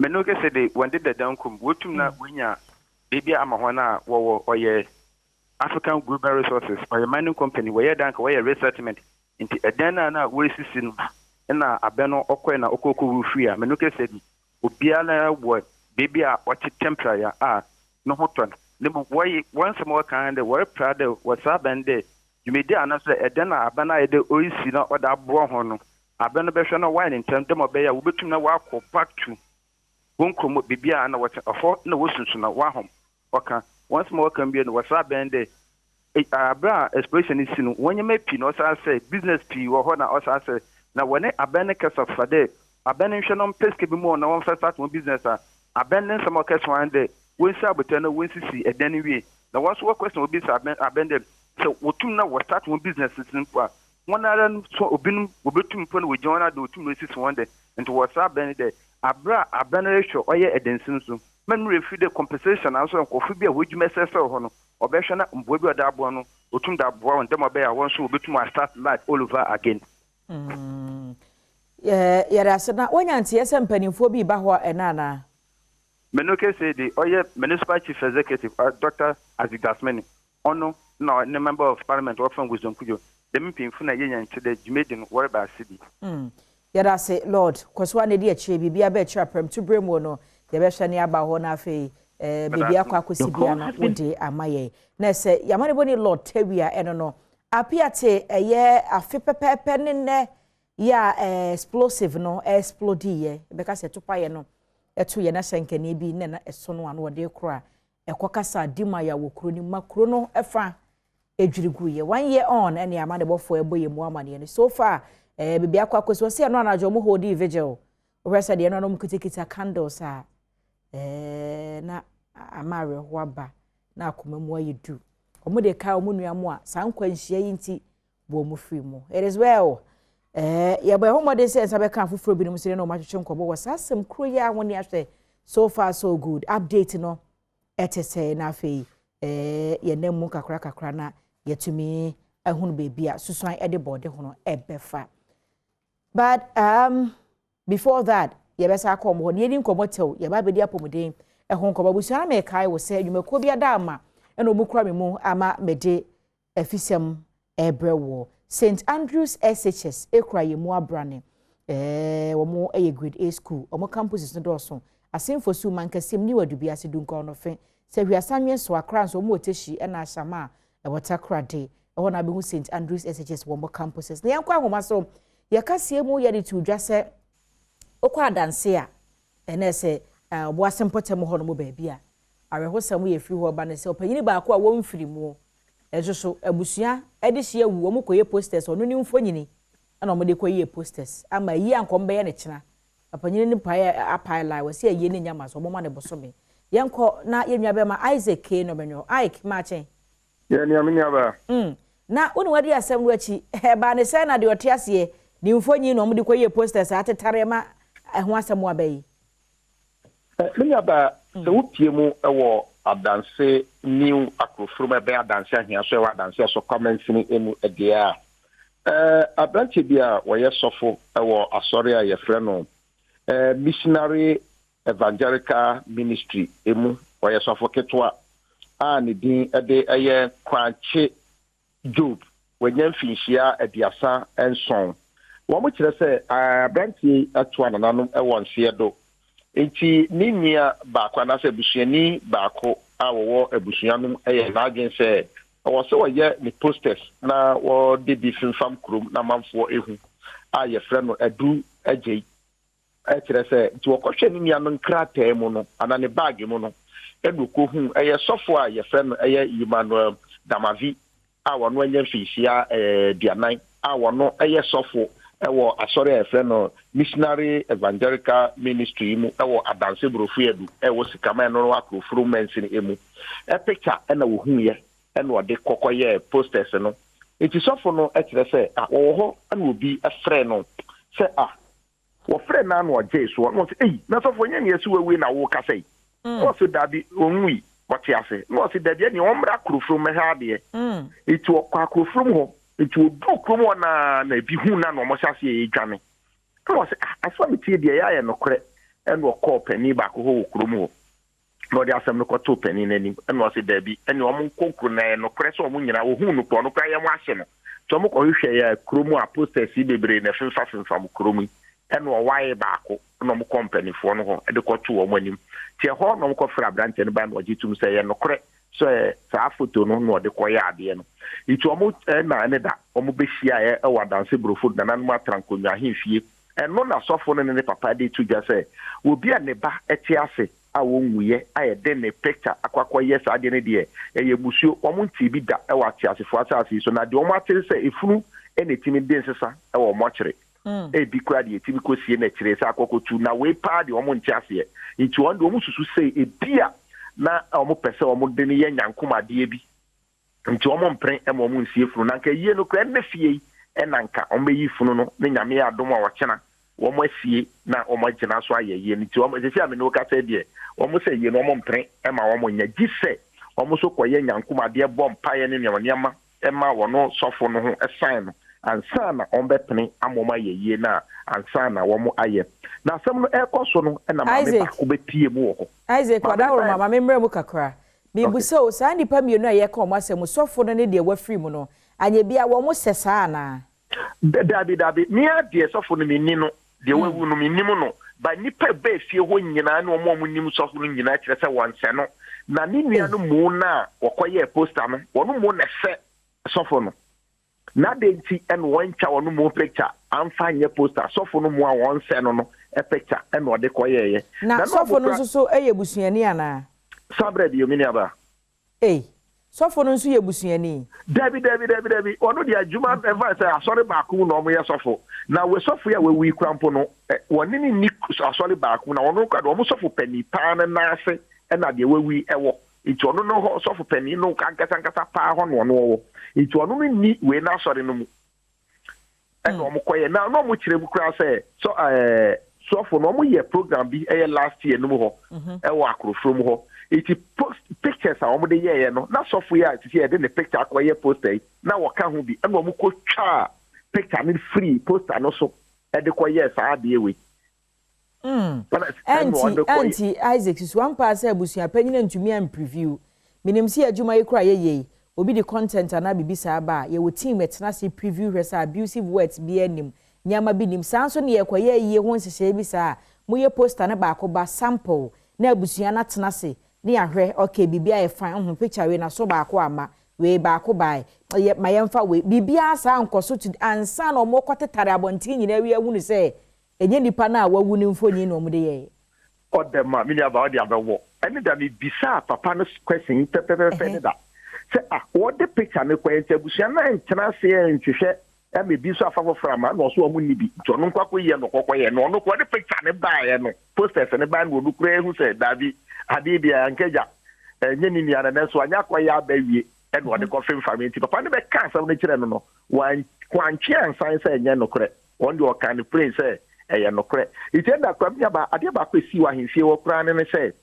na omo ahemfo ni bia ba ho no pachew se ade na nya esi iti omo de mpata fika bi be ma papa no nanka wɔn atoa so akɔyɛ yie ne nɛ ɛna wɔn sɛ lalai wɔn nyi sika bia na wɔn nim sɛ wɔn gye sika no na sɛ wɔn kɔyɛ yie na ade kye pɛ na papa no kɔwu a na wɔn yɛ dɛn eti sikasɛm no nyina wɔn kan yɛ nyina na nya ama so ama sɛ yie ne deɛ bibisa papa no sɛ campaign ɛna wabɔ wɔ yie ho a ɔso abɔ ka 15,000 ɛne da no kora yɛ wahemfie wɔ kora yɛ kasa no kora na n'abusuafoɔ bebree saa nam kwan so a wɔn ɛɛba na wɔn ba bɛhwɛ ma yie no wɔn ayɛ a ne nyinaa kɔyɛ kaa aba bɛtɔ ne so na kurom wɔn wodoɔ nda mmeranteɛ bi kura bu fui na nka wɔn pɛ sɛ wɔn de wɔn nsa kora ka ɔpanin no nanso mpanimfoɔ a wɔwɔ mu no de wɔn nan si fam ɛyɛ yɛ ama no na ntumi anyɛ dɛ ama so na asɛm no kɔ so ahemfie yɛyɛ no sukuufoɔ nkwa da wɔ hɔ nyinaa sukuu ne bɛn ahemfie wɔn nkyɛn nkora nyinaa dwane firi sukuu mu ɛɛba abɛhwɛ adeɛ kyɛ wɔn ba wɔn sɛ asɛm wɔ deɛ wɔn ntumi da ama nkwadaa nketewa kora ehu sɛ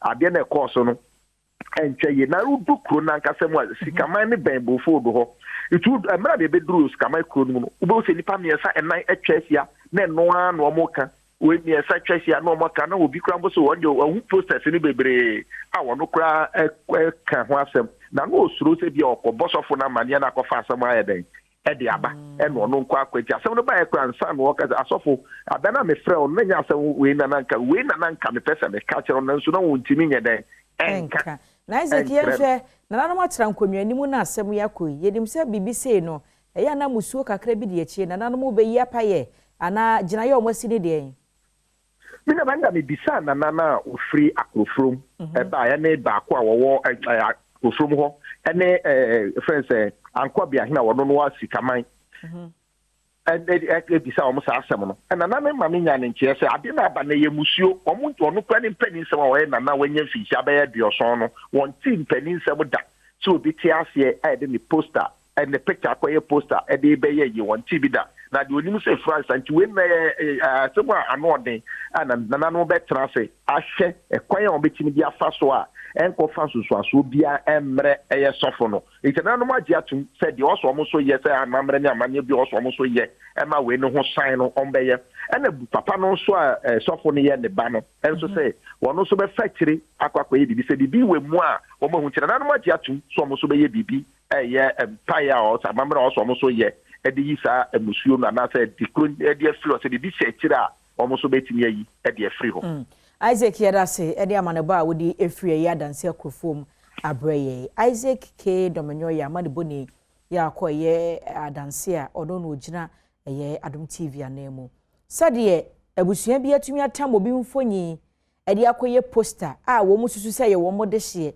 ɔma femfam posters ni nyina awie ansa na obi tia nipa koro mo de mfonyi yɛ ne na so sɛ krache woda so tia se bɛse ne kɔhwɛ o pictures ne yade aye poster teta wo ho ene ebi teta po ho ne ade a sofo yi kodru ho no mo no nkenne ena nka abusua kwa akoyi saa emu no na waba be ye ho adwuma na nka nyambo kye na wode atompem ema agyamfo abegyam sofo se untumi fa me picture enkoye wo de hye poster se ye me na mawuo ma abusuafo hu me kura na wo mu dwane ntia yie no matu ahyeda emu nkyeremu ene ekokogye ye no sofo no so ohia ba eboso me de yi apaye ti abusua so hwe na omompata ne kra ya santimem de toni kotua onfa mpata sofi kra sanse wumuye na poster teta ada ho de ehu emu awrem abusuan yemfi horom na afa yemra studios ne yemra medi nkomo na nkomo ye ba bedi no eya pomode ho nsem medim say one way or the other wo so mfa so e wo se wunya e won nkomo ye ba bedi ho na nkomo na ye ba bedi no mimi say ma aduro no be ote anyam hwenanim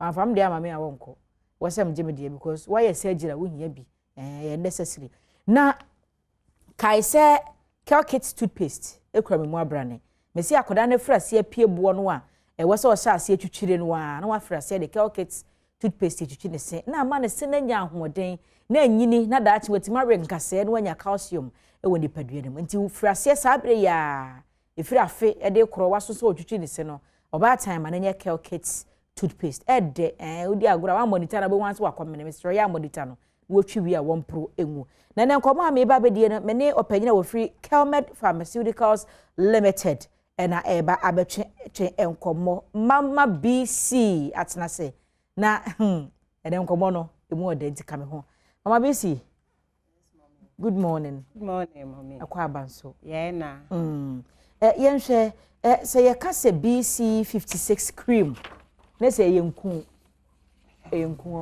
eye dro edro but umia eyeye miatie senia chifo bekan okay eno eyedro ben a mpacho me da se anope ye ka say BC 56 a BC 56 eye ekuro edro okay eyekuro edro na mum ye mene mpacho da bi hanti ye de den mpacho ye mene ye ni ye mfa ntwitwi ye sesebe okay na mum ye de ye ekuro na ye ka say ye de ye ekuro a ye wo kuro ahoro mienu ha senia mpese me chirechire mu anope no se ye ka say ye wo kuro ahoro mienu abroni be ka say opened wound and closed wound mpacho bebre open no ho asem ana ye ba beka anope open wound na se ekuro emu abie mpacho eno na je se na duro ni mpacho nti sa no se me koto duro bia me use ne sen yo mpacho bebre se wo ka say wo be use ne sen a se ye ka say mame fa ne sei open wound no eye ekuro a emu abie a wodi wani hu say ekuro na da hoyi ene da hoyi enye closed ase bibi ahono ana say bibi abo na ehwa aye kokko a amaso a ekuro ni shim enye no ho asem ene ebeka nti se wo pese wo use sa BC 56 ya ese se wo siesie ekuro nani ansana wati atos na se mfansi wakoye surgery okodura na se ja yesifa spirit ne asawa fa papa so na ani na hoyi so what the spirit ne asawa na papa so ma ani da hoyi wutimeti BC 56 cream bi e de faso mpacho wow ubetimi ate e de afaso because BC na nkasa eye dro wanwaso a ye nua Pinnacle made pharmaceutical for akofaba oman eyi nkonya se me ka se eyi nkonya na me pa kire se uyusu BC a ye frɛ bibi microbes emoawa bia entimi ma ekuro ne ho a ebesia ma yare foforo na se upese ekuro no doctor beka se ukuro ya efe na mbeze na ekuro so e de efe wo ho upese ukuro ya efe na ensa ankotete ama yensa ankopam na enko ye infected a eno ani BC 56 na yeka niawo pa kire no e surgical wound eno de ekura se before sa surgical wound ne beba no na chese ebia aye planned surgical yes ebia bibiesi a yakwa akopam wabra ane yakopam ye eno de ekura ye nyina ento nchen na BC ye awanwade e kire se ekura emu abie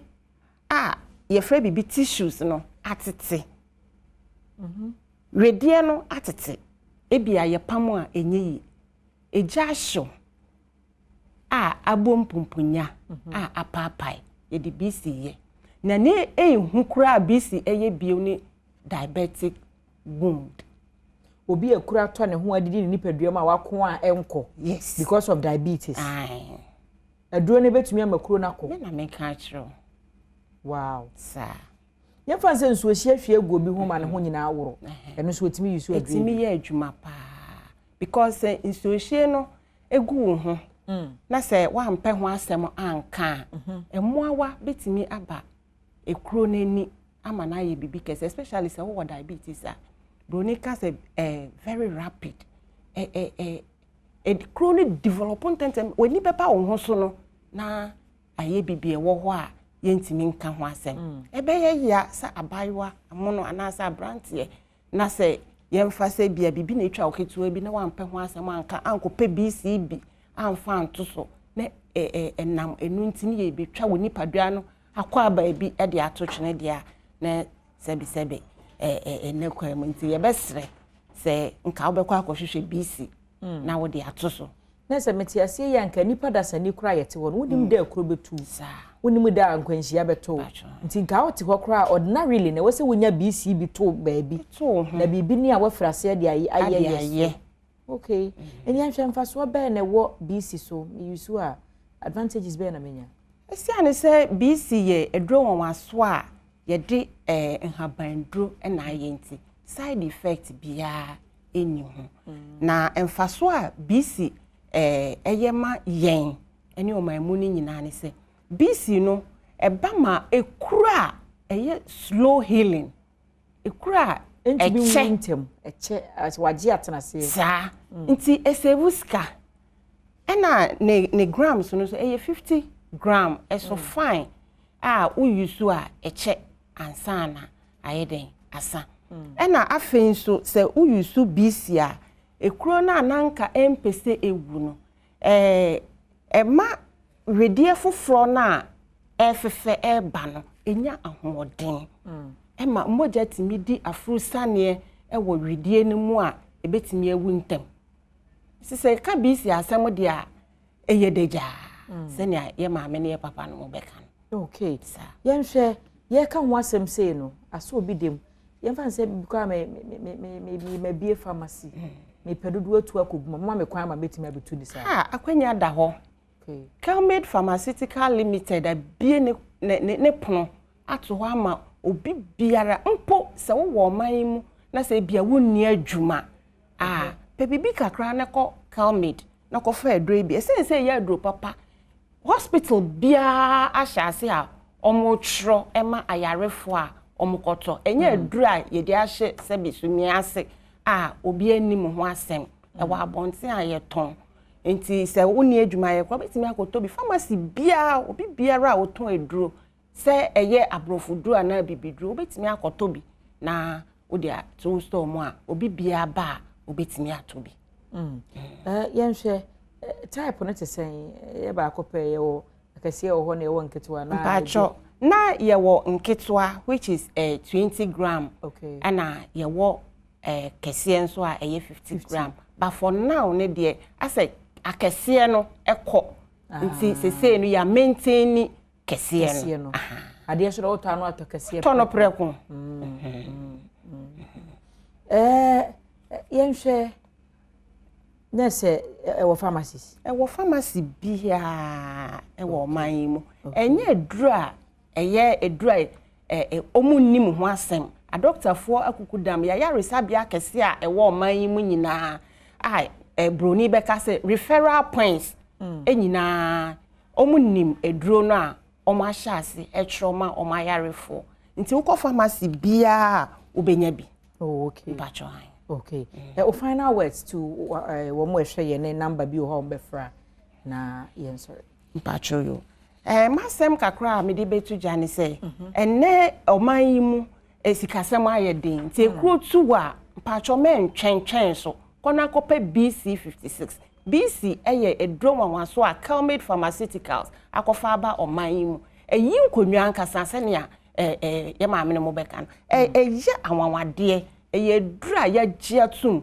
ti mesro ma ekuro enka wonhye BC aba eba abaji yen ewo man mu ti kona kope bi Calmade ewo kanhyi yen adwuma yefo nso sebi upia ye gi omo efel so eno kra empo eyeden ubedru honom no na wo yare no kra nia sania ye ne obeka sampo na obi kan ye yare na tuko nti mesre oman mu ayaresa bia omo wo ho se omo nko Calmade anase omo start intro no na ankofa insunsanso biara amma ayarefo no so because ebeye ya se ekuro nti ye betwa nipadua na kwa baabi e de ato atwene papa se wo ho no papa se e wo ho broni frɛ bibi se gangrene se wo nan no enya ye gangrene dia moja entimi dia frusane e wo mu bio na che se ye kotwa atotwa ne sa entwe masati bia no ema yeda se ano pa busua na se Calmade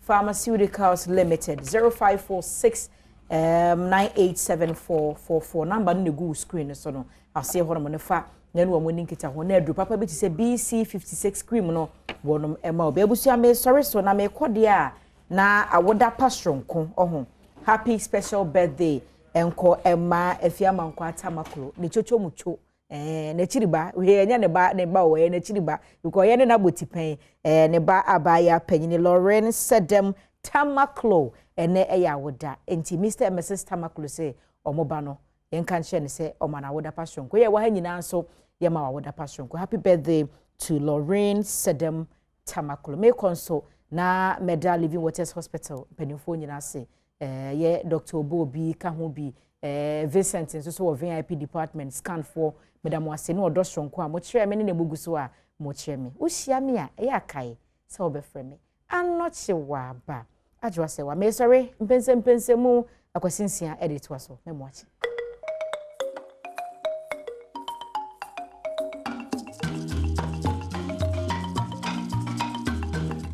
ya babu nyina wache babu nyina kwa bia famra ye bedwam dwumadi so live on Adom TV saa so na wo share live so DSTV Go TV ira fe multi TV channel no so no wo share live so on we streaming our Facebook page ni Adom TV on Facebook Adom TV and abetimi akọ akwasi insia on Facebook na fe watch check YouTube so on Adom TV live or ja comment or ye begibrem ni akekai e de amana pamfa na sekese enko enfama hyper plus mixture da bia catch say e papa na badwa so enti di yade bia ne wo edi asie bia etimi aboa wo etu ase e de amoma ba bia eto do bia no okwa wonsa ebeka bi ato Franco Trading Enterprise enso eniem da bia kese phone papa na dwosuo en wonom phone ya ne bo ewo phone obeche e de amawo saa so na TV air condition fridge na wo pa eye Franco Trading Enterprise akache e na mekanfo e de motwamo e won kran e na fe kumase Kel Chaco toothpaste enso enene di twi yesiam yesiam fita eye bidie e na yedi ayenti ahode na wo bidie na yedi etwi yesi emre bia besene twam kona no na de aye Kel Chaco toothpaste ye no bia e de twenesi amanese etimi atos be bia ye ton supermarket ni e be bia supermarket bia be ko bia no so pe Kel Chaco toothpaste enso all in be atom se bia maka kiro so ko hospital doctor ka kiro se omoja so ate uhia mojadura Mujadura make up for Eddie Amau a City Blood Tonic. City Blood Tonic. It's a no any papa a bit me. A boy, you could ask yesterday, every person, you may dear, Ebrone, and a happy birthday, and come Isaac Coffee Boating, yet a fro coffee boat, CEO Edema EMB Foods. We a free or boss one or so the MIO show. All the best. Nyamisha, Nyoka say, Copinse, Obeye, Casepa, Coffee. So happy birthday to.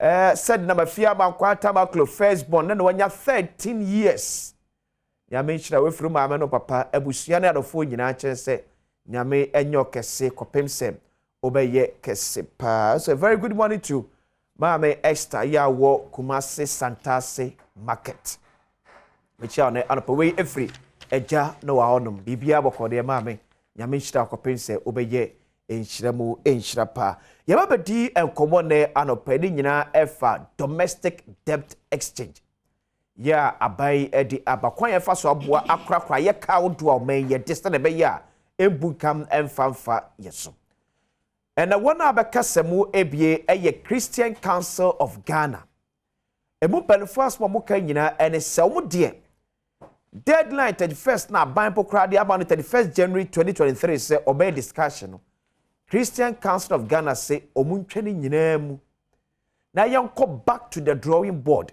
enquire discussion from day one emu obi biya obey affected biya ente ne ho ase ena ye ka say individual bond holders you will consider about 9% of 80% threshold na aban ehwehwe no omni abetu je say aban enyuomo emfa emfremu Sanso ena omunsu omude pension family ese omaka mamude na mutia yeti omno mafremu say insurance bankers die ena akodimu but ni nyina mu Christian Council of Ghana pedefo se pedefo entwentwe ni nyina ha so me enye deadline 31st January bia ye ntwentwe ni nyina so se ne be ya discussion bi e fa domestic debt exchange no ye betimi adiri nyina awia ma na wie peyo ansana abametu sana mona wotu enra on Joy News PM Express jumedie so yanka sem nya George Wiafe enya bre for the first time after sem nyina ehuru ye Minister of Finance on kind of foriata ajibreni no edi enkobo about the way forward ekwe aban efa so a handle sa asemi meaning the akwasi in sebejafo atas ba quickly entie enu akomodie ya Honorable Ken Ofori Atta and George Wiafe Edie will PM Express Radio so on Joy News. People are lobbying very, very hard, and when I was coming, I even saw on the wires, even some members in your party has even petitioned, even trying to let this whole program be looked at again. Do I get from you that it has to be this debt exchange program.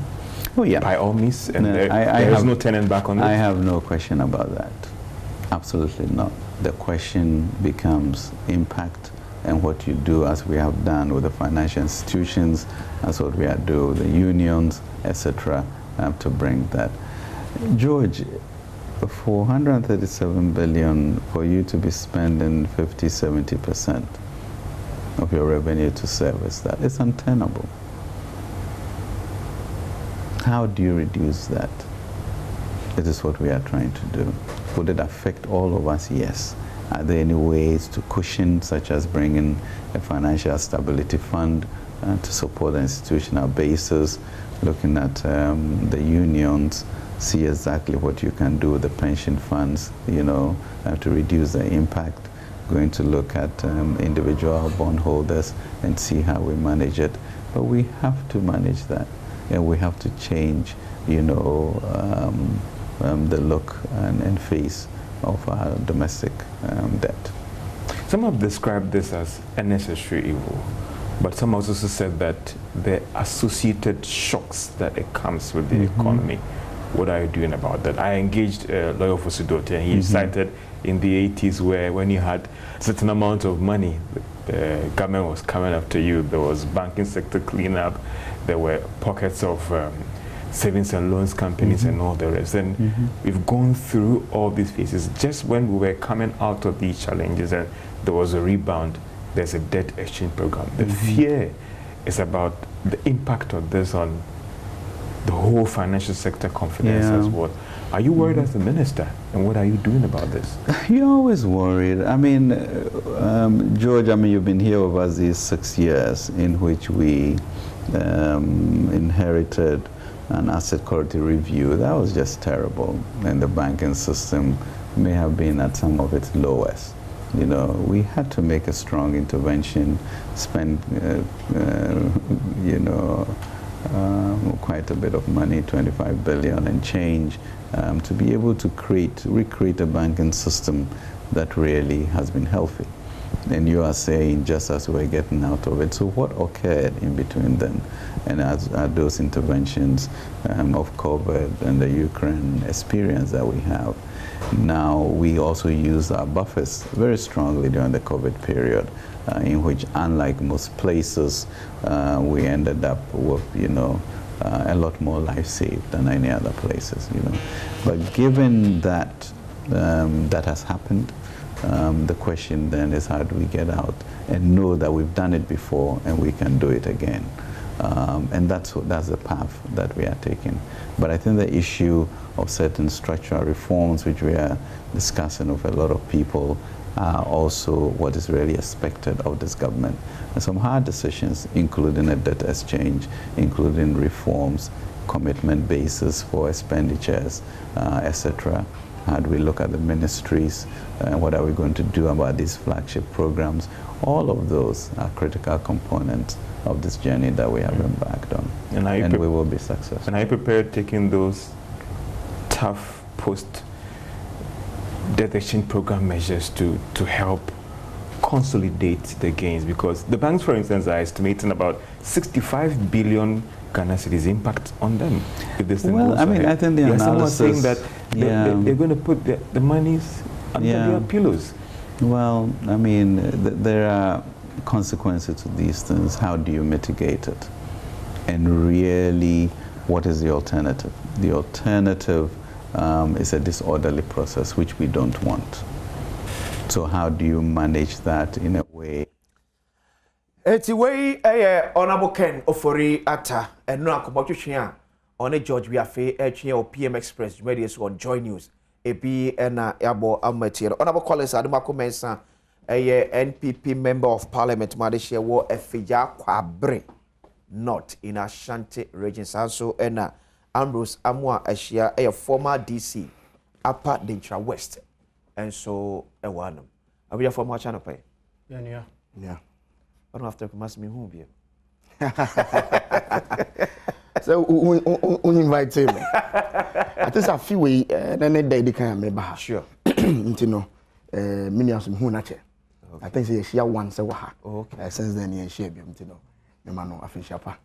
ma also fish apa oman hene de baby o bi am na fish apa the diabolic oman hene me na fish apa just honorable colleagues Adomako Mensah, a member of the finance committee here wo Ghana amra show you fame ti sa komodi about domestic debt exchange ni de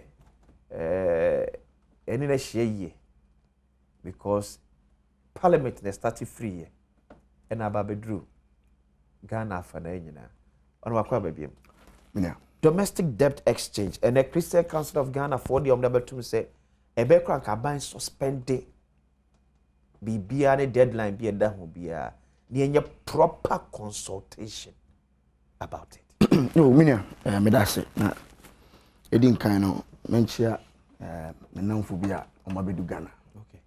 Me tu kwan bia ya omno so mu kakra Belinda or US so back Ghana for a few holidays. Okay. And then Andrea me chia o pa na me do mas se bia me du hono mo so mu kakra. Belinda so ne and then Andrea me chia o papa. Na minia so we say before I'm about politics I'm a banker. Sure. Now I remember one day na Maswano pa me kwa adwuma. Two car na my boss friend Mr. Collins, where are you? I'm so boss I'm kwan so ameba. Was baby I will be a park a car. Let's tune into joy. We tune in here na that was the time and the banks were being collapsed. Okay. That's another capital bank. I mean you had the shock. I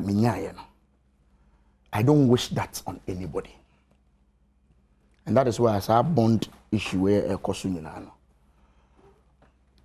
I say a buying in Yantoboasi, no tea in Semna will be a acre. When you say, 2 million Ghana cedis in bonds at the bank. Now, one day, when you call from the bankers, say, Branabe signed document B. That shows, say, interest are now anticipating someone Sabekan and maybe and easy. It's not a joke. And that is why many Christian council for year are doing baby. The consultation bit of it. Okay. Suspension the baby a year drone because of the financial crisis a year do suspension is not a good idea. Because I know the cause more problem, more harm to the financial system. But consultation in any minimum yarding pay. Minimum yarding. Bond the a busian wabo. Enti ya ban wabo business free me ho. Agime sika so o de koye impuntu juma. No wa me boss every quarter bia normal 10% as coupon rate and as interest rate. Na se problem bia ba na se sebe wuntimi ntua. Sebe enti ase na onu betena se na onu medi nkomo. Yehu kwan ye be fa so. Sebe me nipa me Ghana ni me the problem aye nyina ye kom. I believe very strongly so the Ghanaian people better wase say at this particular point in time they suspending interest no for a certain period. Okay. Say be ya aban ho ebe hin. It shouldn't be a case say me dey show. Why near this is the issue. No. I don't subscribe to that. Anything I watch utie even the majority leader. Also one here this can wipe out the middle class. The chief whip. I don't pray. So no, I disagree with the approach. I think say more consultation. They say extend the time to 31st. They so say minister no share individual bond holders. Amenyanti say committees have been set up to ensure say within this period no you be the home to come to a particular solution. And never boy. So I agree with Christian Council. As Mamuka said, let's have a broader consultation. Okay. It's says me a bond holder, individual bond holder.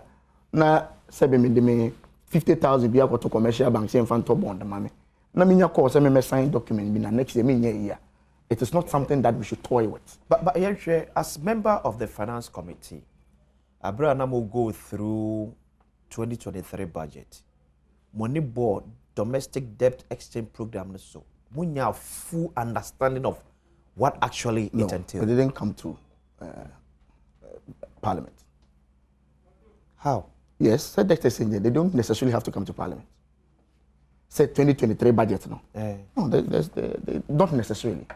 Say some of parliament to tell us they announced the government intends to have a debt exchange program, but in terms of the details that was not spelled out to us. But don't you think say Bianca parliament in Sunya that details near maybe more offer better quote unquote advice to the minister about that broader consultation rather than by Bia Yababedu says? I think say even who read literature, all kinds of literature about debt exchange, the theme of all the literatures is about consultation. And yes, I buy a consultation.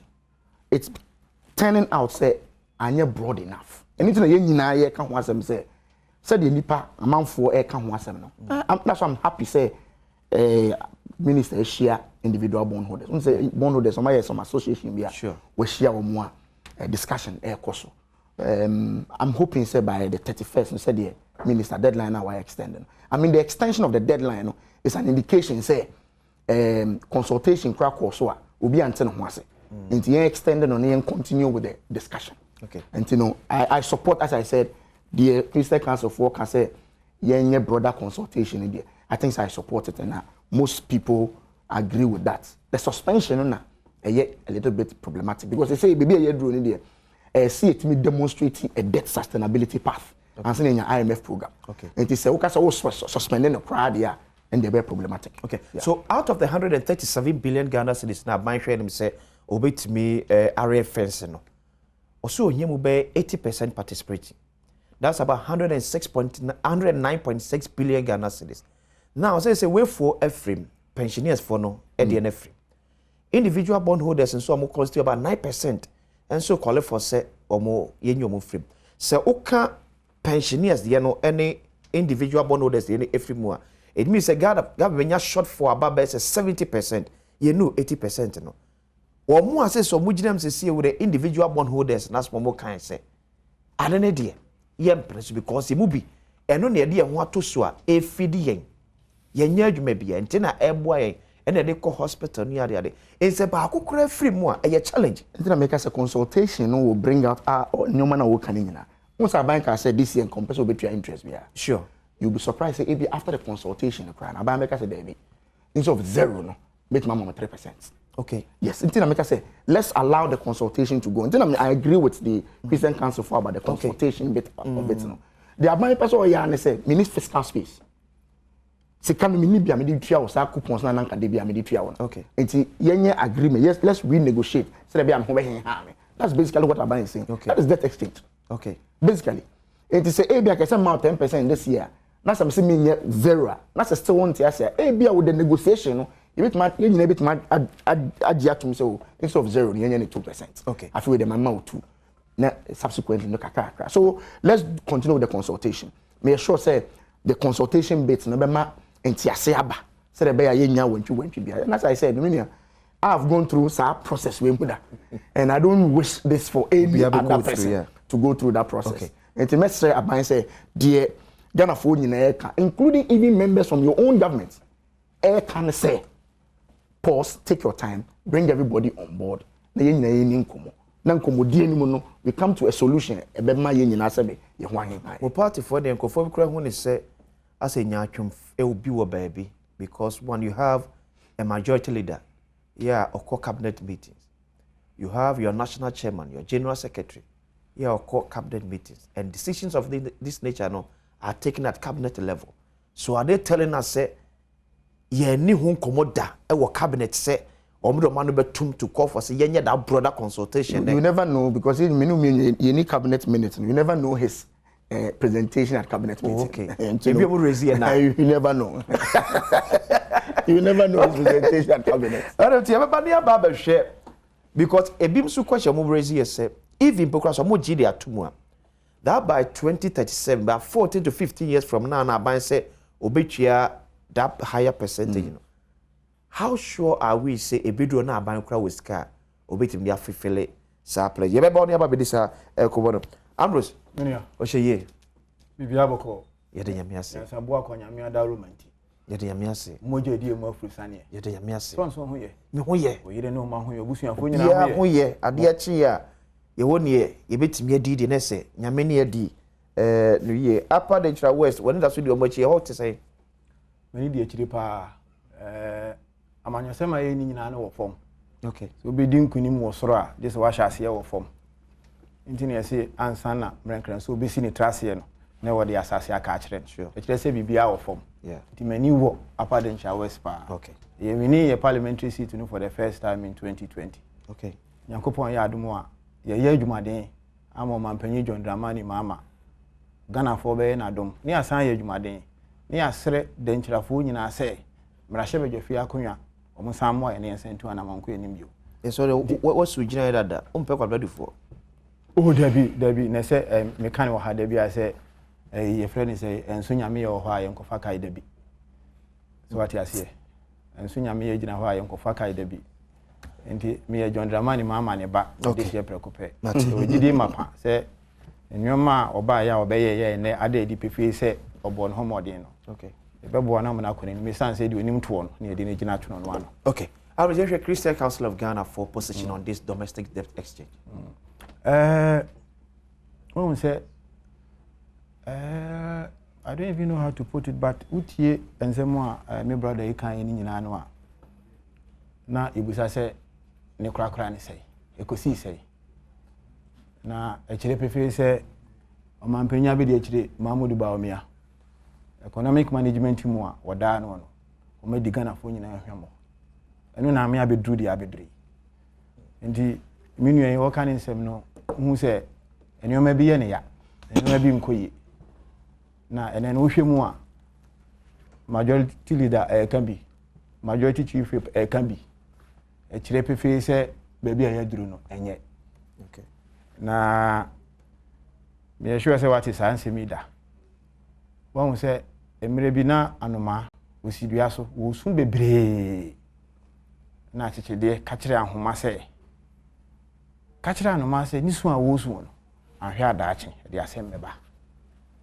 ahoma se ono de enye na sem emfa ne ho no se emfa ho se bofo duru ha no tutu a kan no ma no tofom a be fami etwa ahoma de akekere de yakọ anche na bofo duru ho tutu pay na no ma da fom de ahoma akekere anoma de akekere de aka ho o hwe situation asanete MPP aban economic management team about me ada no eno ne anoma no so what you say eye nneoma na enya da bia na ye ka wo se waya so bra kire nya de obeti bonkuma na anifa ena ahoma no ene civil society Christian Council no mo aka wo ma wa ase no akekede no ene NDC fo ne Ghana fo atem bia na e kasa anoma no MPP de o ene na nye ne ba e be kan nyina ma jo so what you say ene okotre wakwa wi ni moko ena aponkyere ni nenu mo hyehye no saa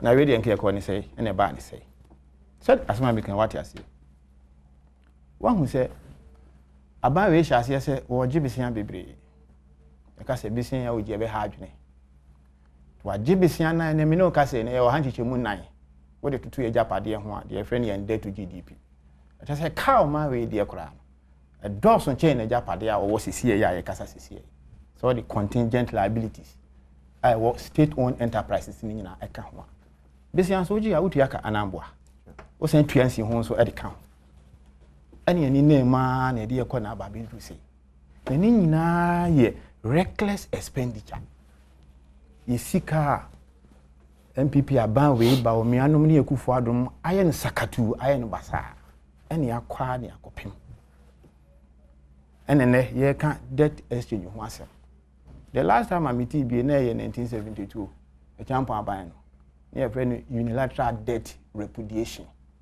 aban ni so ntimi ntua ka o de ne ka ye ho hwia enye ene yakwa san basa te bia ne bibio ye to aba wie 2020 na ye deficit nko ano akosa akodu 15.7%. You see kan se ne ane edi abroso NDC for kan ye kan ono abo chirechire mu yes debt exchange odu sika koto bank na bank di sika ne bo aban besia eye besia ne de aba aban mredu o sa aban de otu ama yeah ene wodi wani aka nche se e wo sa aban otu asa sika ne ma aban si bue e ka me me ama me gye me ho enyi ma dro e ka musuko enti kana me de wo no sika ni nyina mintimi ntua ni nyina ama ensi hu nso a mintimi mfa ma enti wa hwe program no a me sure say we de ye nyina ye nim dada wo se that ana say principals e be mature 2023 no obi tua ni nyina 33 10 years time ana me boa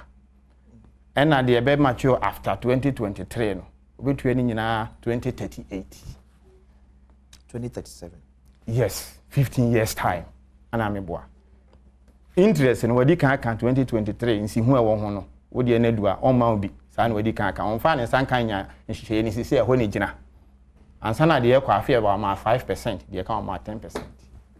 Indi so beto aduro na aduro bi ye friend S-Forge ye ma me no tan no me papa no se bi wo mo pressure ene tia baako e almost 300 Ghana. Indi ne se nyarewa bi se beti se diabetes no ka ho air house sia now do sika aba aban be sia so twedi ampo nyankopon amfa fia ahwa no ya to nsa afrew isa se na kufu ade ne ba omia economy no mato na jeje now busa ono abo se enti ade na debt exchange sheshe na ama parliament ono abo se eno de bia na nya hwe mene na nya adwen okokan article 181(5) of the 1992 constitution a international transaction and economic transaction bia na wo se ba parliament abanye de ne se ka amanfo sika oje besia na wo mo no wo de ko parliament wo na aboni we the fact was say aban eboso ese obeye bibi e fe no debt exchange program ye wo ye budget but details there so there e man ye ya ni ehi semba ahomaso na e wo aban ho no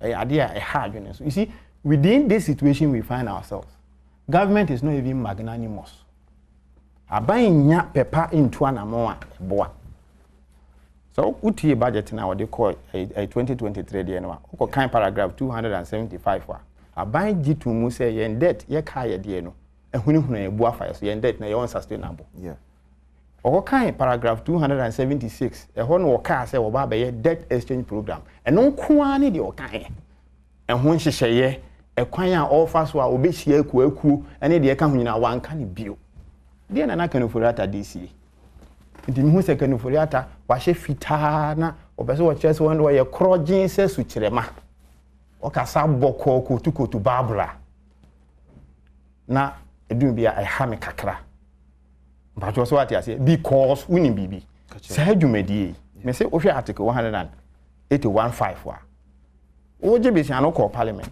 say o sesa besia no mo hyehyɛ if you want to vary the terms of the agreement here say we san call parliament and to hwe minority press conference o me in the last time honorable Haruna Idris o kan say man na make the last paragraph of that press conference and on the Christian Council for Airken okay what's the last paragraph of Mokai? Say aban twen debt exchange umedi ni so.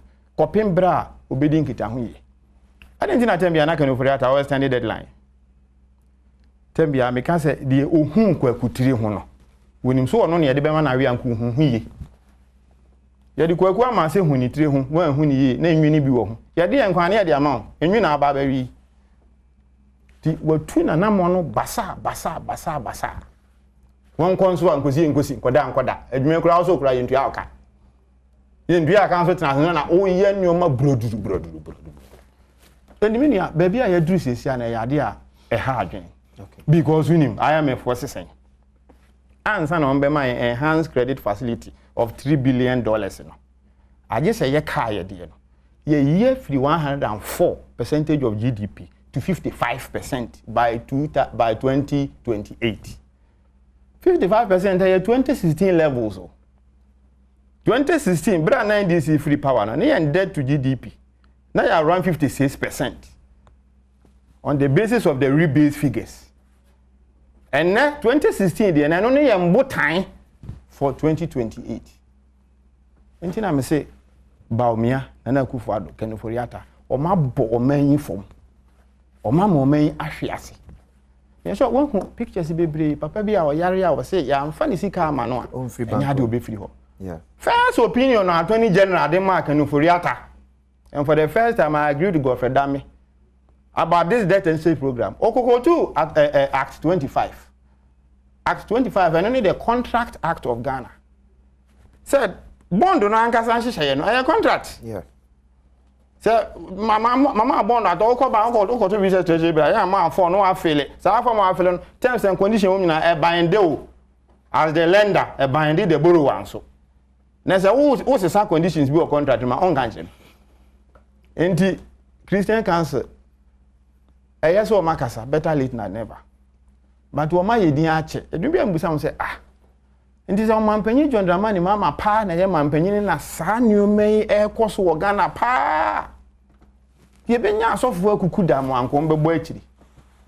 Minimum sorry bi edurum ribi o mampanyi John Dramani mama ta no mo message o mo preach no nim the title. Who is disturbing the nation? Who is disturbing the nation? Sata no mampanyi John Dramani mama na mampanyi. Me mama give tia fenye dazi aglo fo na mi hu mo bio. Omda so ye. Ani empire na ofam empire na ofam enko akiri bio te se first de no ene na mu nyina matena hɔ a ebi anya wadwen so do ani be di akiri bi di akiri pa because Pentecost onyame tonfo hwɛ yɛn so da because Pentecost so what you say na matena hɔ saa na we am na Christian Council for kra na mo ye ba ne say mi nua Martin Pegu ene di bond holders yanim dey ɛkɔ hɔ ansa na Christian Council ɛkasa. Okay. Eti Amro se be bia ba bedru nura nkomo na finance minister ne George Wiafe edu Joy News asema kono kan say a very difficult say aban be sa extended deadline be after 31st January because of a bra ye hwe nim say sabeka that extended facility from the IMF says ye ka say suspend akwakosi dabe because your deadline ye dey adwuma. Aha, fantastic. Enti na me say baobia kanu foriata na ekufa do ma feli o mai. Okay? Me are very much interested in political economy. That's my area. International relations, political economy. Very, very much interested. Ye to abani wie 2020 no. Ebede di pefe se MPP abani o pesu we need to minti. Wo ye sika basa doing about one. Election year spending for this MPP government in 2020 e kosoro pe ye. By say ye wie ye no meba. Somebody can catch you say you're in deficit, it could do 15.7%. Even then, before COVID, even then. So what I say? Okay. When you be, say come to an amount and come call, yeah, IMF program way by 2021 and come be nyamre craning konfo bebre consult. And so that time near car can for that we are a sovereign nation. We will not go to the IMF.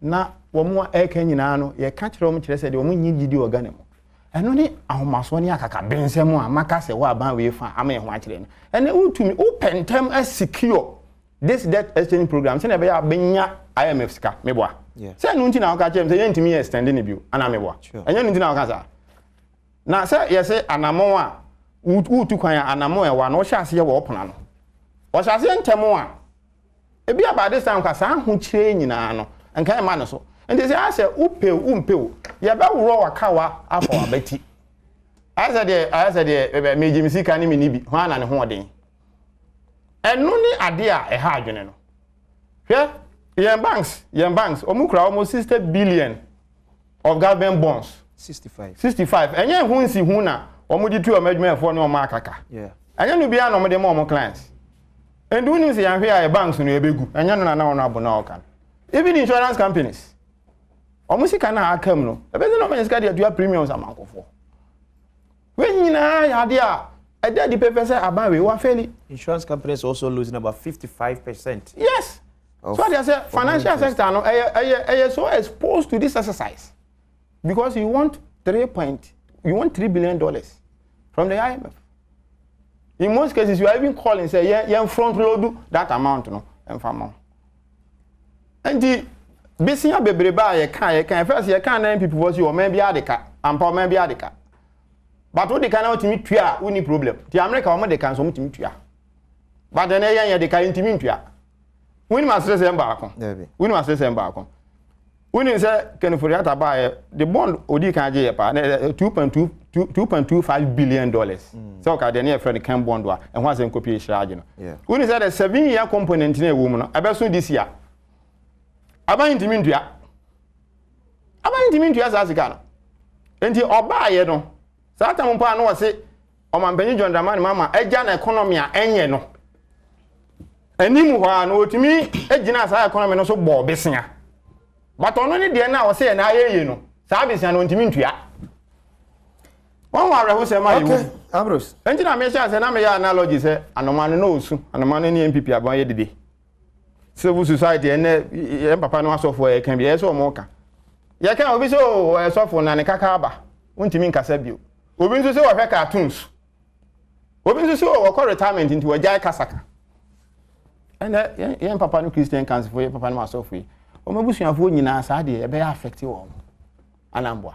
But I say, Ambrose, we say, Aquasis here, good morning. Ask Honorable Collins, why they punishing we the bond holders like that? But they should remember, anyone who died because of this bond issue, God will actually ask them for their blood. Eric, AJ, to Collins, Adumako. Eric. Well, see, Eric AJ. Colonel Foriata, please handle the debt exchange program very well. Oyibo Boatin Wefree Achuma Nebehi Kumase and our day every buy. I can tell Ambrose to stop disturbing Dr. Alhaj Mahmoud Bawumia. Whether you like it or not, Dr. Bawumia is the next president to lead a new patriotic party in Ghana. KK Edway Africa Swa and also Eddie Ebai. KK, good morning. We say Ambrose is a fantastic political figure. God bless you. Haruna Nandam Mohammed and so dear Eno. Tifa message Ebra on Facebook, Adom TV. Baje, Make Kadem, how First of all, Eric J. only bond beer. Minimum no. On investment beer or bond beer or it was a bond holder say be who or onyanwi on yes on na mini abema we say me start here no I me call on a very calm note. Oh no, there be asana oka. Because me feel say sometimes we get to a point say politics no the baffom kaka. Okay. Now, baby, how do we take Ghana forward? That's what is important. Now, reference to Dr. Bawumia, Kakra, Dr. Bawumia, he came to the political scene just 16 years ago. Within 16 years, he occupies about 70 to 80% of our political discussion, whether negative or positive. You can't do without him. Mr. Dr. Bawumia, about politics, just 2007. Within 16 years, he has occupied the political discussion almost 80%. There's a reason for that. So, Opa Bonidin said the Ope Bia, he's still Dr. Bawumia. There's nothing you can do about it. And that is why NBC communicators, anytime you make say Bia, he has to mention Dr. Bawumia. Okay. We need arrogance of power.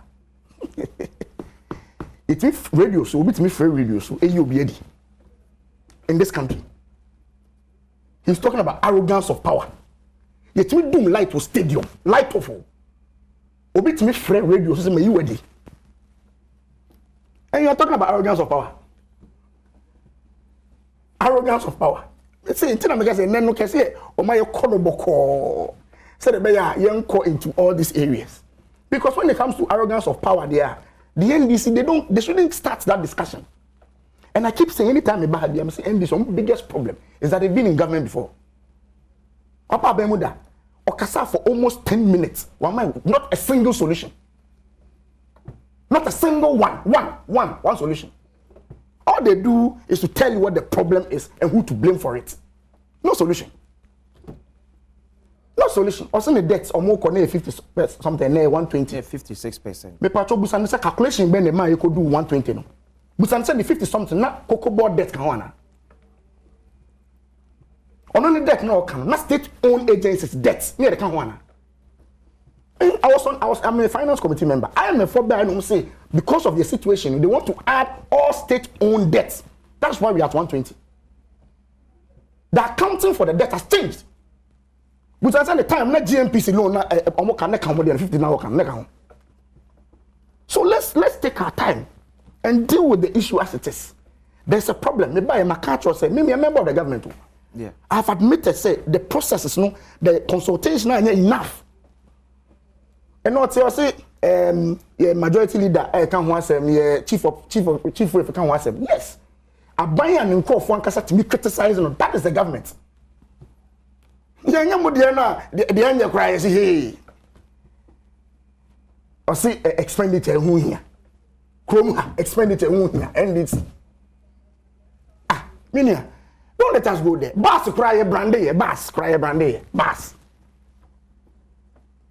Didn't we pay 50 million to one person for no work done? So what are we talking about the expenditure? As some number, let's deal with the issue. And Dr. Baumia,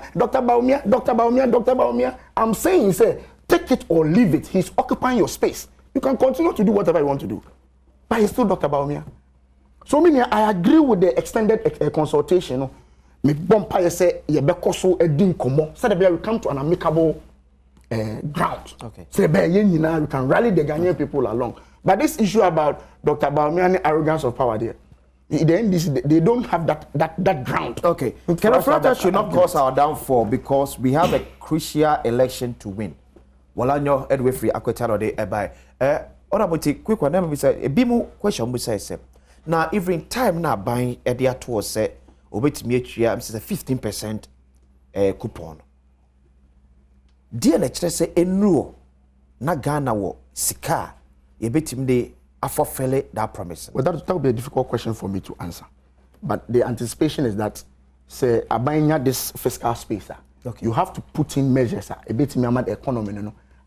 I grew to an extent, say, government being the kind of capacity to pay at that time. That's the anticipation.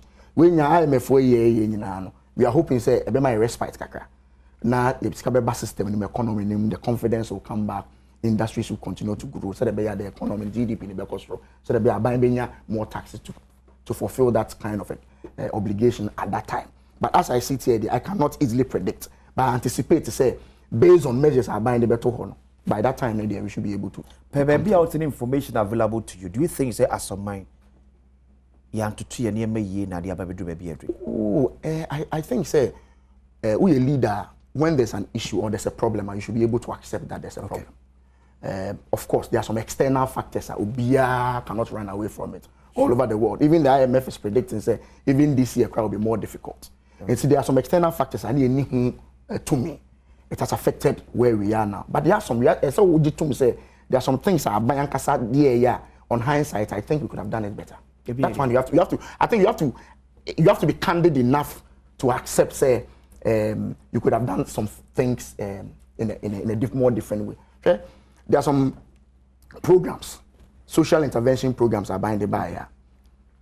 On hindsight, you ask yourself because my name say even Minister Nekasano, you see even the flagship programs now. Yes. Some may be reviewed. Sure. You have to ask yourself whether it was at that time it was prudent enough to do all those things at a point at one time. So only from day one, especially about free SHS. Free SHS, for me, it's untouchable. Or can one from day one? Free SHS, they mean you don't believe say it should be a free for all thing. And no, as some kind, it goes contrary to the process and buying crime implementation. Sure. And I also disagree with him on that. Because for me, it is a no-go area. There are other things we can have a discussion about, but free SHS is a no-go area. But I say, so let me take my bite with this one. Is it honorable? Manguza why pent-up kakra abotre. Oh, yeah, mini abotre. On say, I don't know. Me catch us me mama free chronom chirasi. Okay. What you say? Mini anonti abotre. Send our count some na denti sa na abeka no nti wadwen se bia ma boy ye me ma oyam menu anu nya abotre ba honorable once wo ka no wontimi nkire me e car na nka NDC fo ka ho a ya mfa nka ho. I told you. No, me ba. I told you. No, nyabotre. By March 2017 na ye can hear 120.4 billion Ghana cedis. It did not include it did not. Contrary figure over no there. I'm saying it did not include DNA include now they can they did not include honorable baba nkomo na edi o o biso minister o say nkomo na edi DNA include now they can they ni ko gina say me patch say wo ka about me ba no me time am dey ma me da question we say ye debt now me can reckless expenditure honorable me da say honorable now me can reckless expenditure so okay and then we see national cathedral I $450 million ehia na ehia eno de meja magana fo a ehwe nyina ene mu mpanyifo bi jejai ena ko no officer angola 34000 sabe wo mo de wo mafu so tworo e wo classroom saa aye me de so waje atum se on hand site obu nkompon a ana mo bu ho mutu ya anenye me ba hada bebre na e kan no me nya adwene njina me sha asem de analogy sha asem honorable Bamia did the Ebeboda because Bamia and Catcher say, one na sabe, economy no can Yansen in a good video mini team or the Babaji. Any dear Obon Hamil. Me pato, honorable John. And did it, everybody that I can't send back control. Yeah, baby.